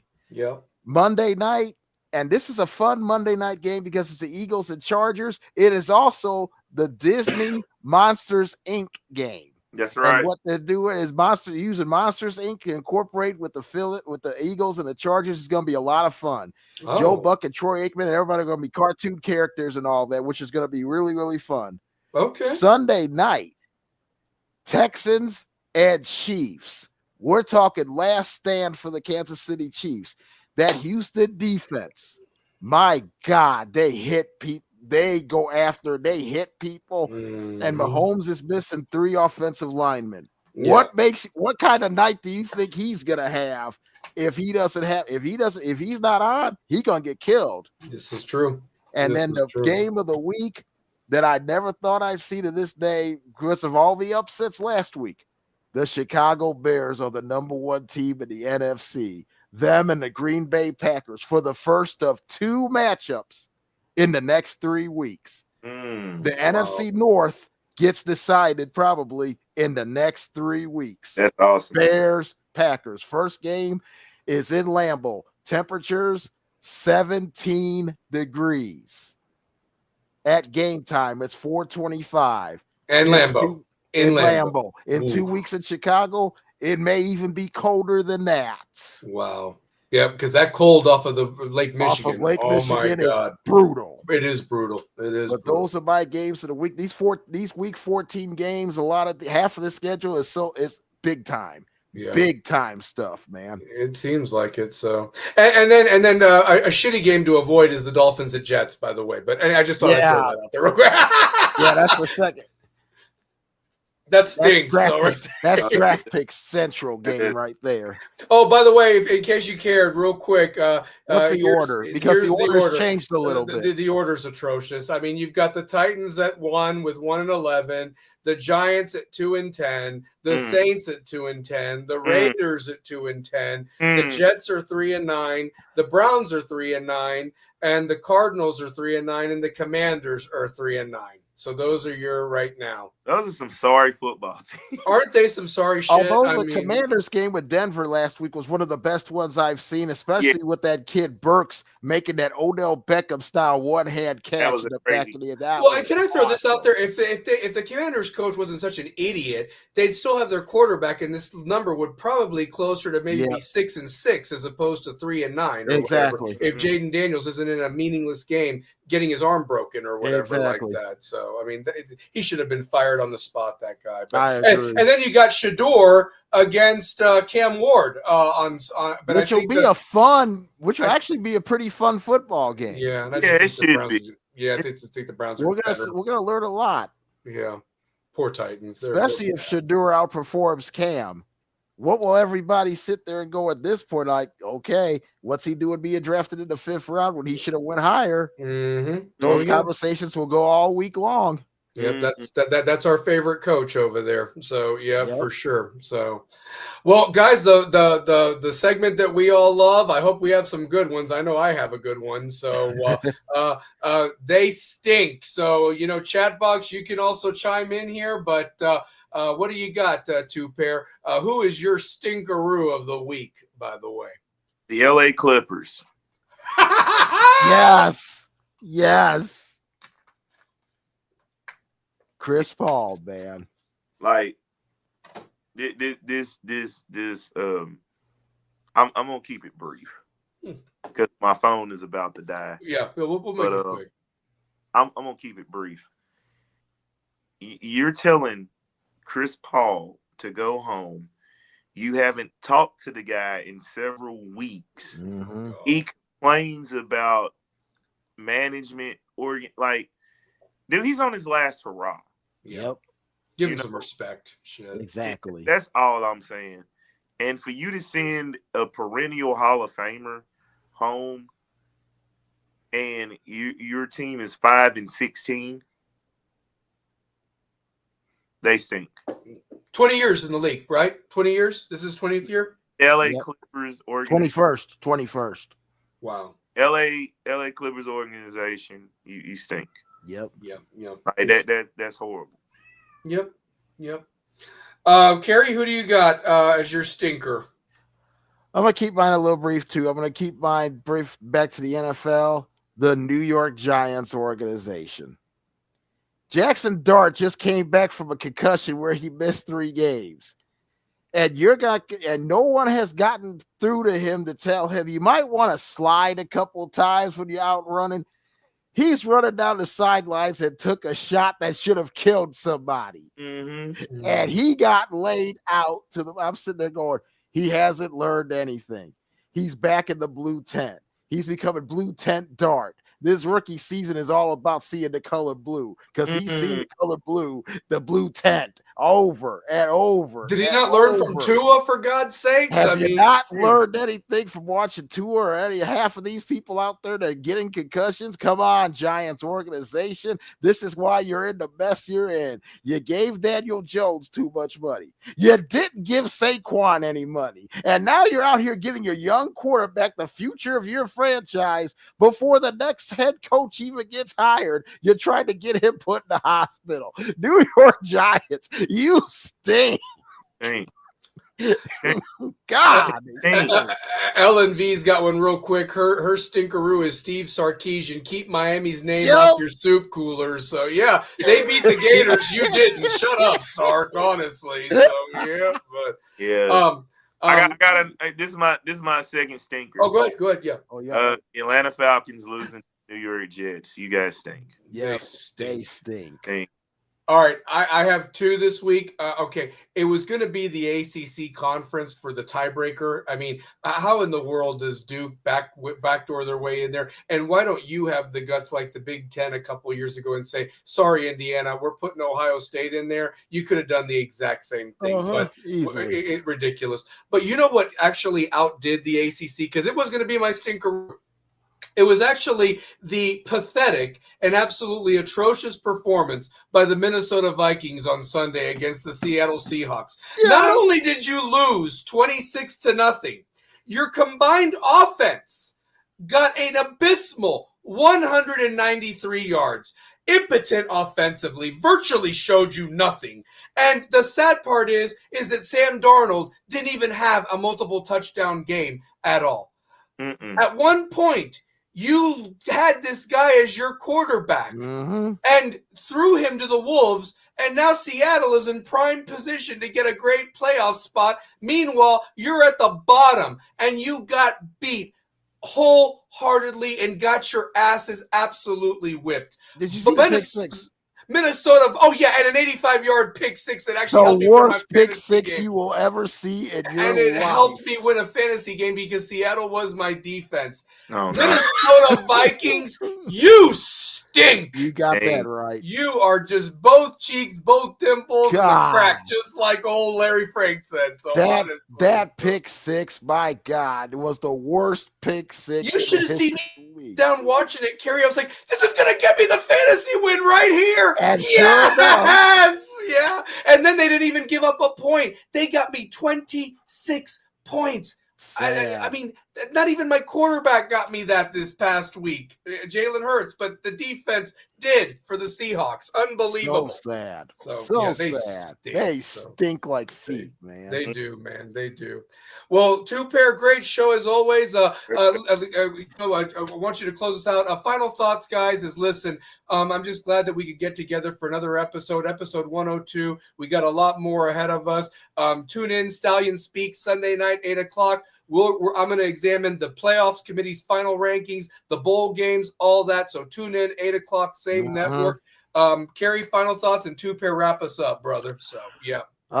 It's great being together with you guys as always. We're looking forward to the weekend to see what unravels and what raffles up. Back at it next week. We will talk about the playoffs, the bowl matchups, the interesting ones, and find out if the committee got it right. I don't think they will get it right because I can't wait to talk about the screw-ups they have, because something tells me the matchups that we think we're going to get, we're not going to get. Yep. Well, come on Sunday night, brother. There's a spot for you. All right. There's a spot for you. So come on Sunday night, two-pair. If you can come on, I know you're a busy guy, but definitely chime in and speak your piece on Stallion Speaks. So you bet. So, but go ahead, two-pair. Close us out like always, brother. We throw that W up, man. So yeah. Man, just want to say, like, to players, to coaches, to anybody that's affiliated with sports, there has to be accountability for wins and losses. Yes. And like, I feel if we're not able to talk in a manner of expressing why you lost, like that's life. Like if you think this part of the media is bad, wait till you get to the highest level. And just really want to say, man, I love doing this, and me too. I've really learned that a lot is we can be very critical. Sorry, Larry came in. I'm sorry, Brad. I gotta laugh at that. Wait, you haven't seen nothing yet. Hold on. He followed it up with this. I can't even say it on. Oh my God! Funny. This is why I love doing this. I love Larry. Doing this. Yeah. I love you, Larry. Enjoy your vacation. But now, like, and just put this in the talk about college football before I get off on a tangent. I've never seen a year where coaches firings, like, it's gonna get worse. Yeah, it's gonna get worse. And the thing is, I don't know why this Lane Kiffin shit surprises me, because it shouldn't. Because I've seen this play out in my own backyard. Yep. Exactly. You know what I mean? I've seen it play out in my own backyard. And what I really want to say is, this is where college football is going. Yep. And it's going to be a wild ride. Yep. That's all I got to say. Yep. Couldn't have said it better myself, man. Said it better, man. Yeah. Well, guys, thanks for tuning in, and let's all have a great weekend. Enjoy the games and enjoy the sports. We are out. Rebels with a cause. That cause don't stop when the clock hits 0.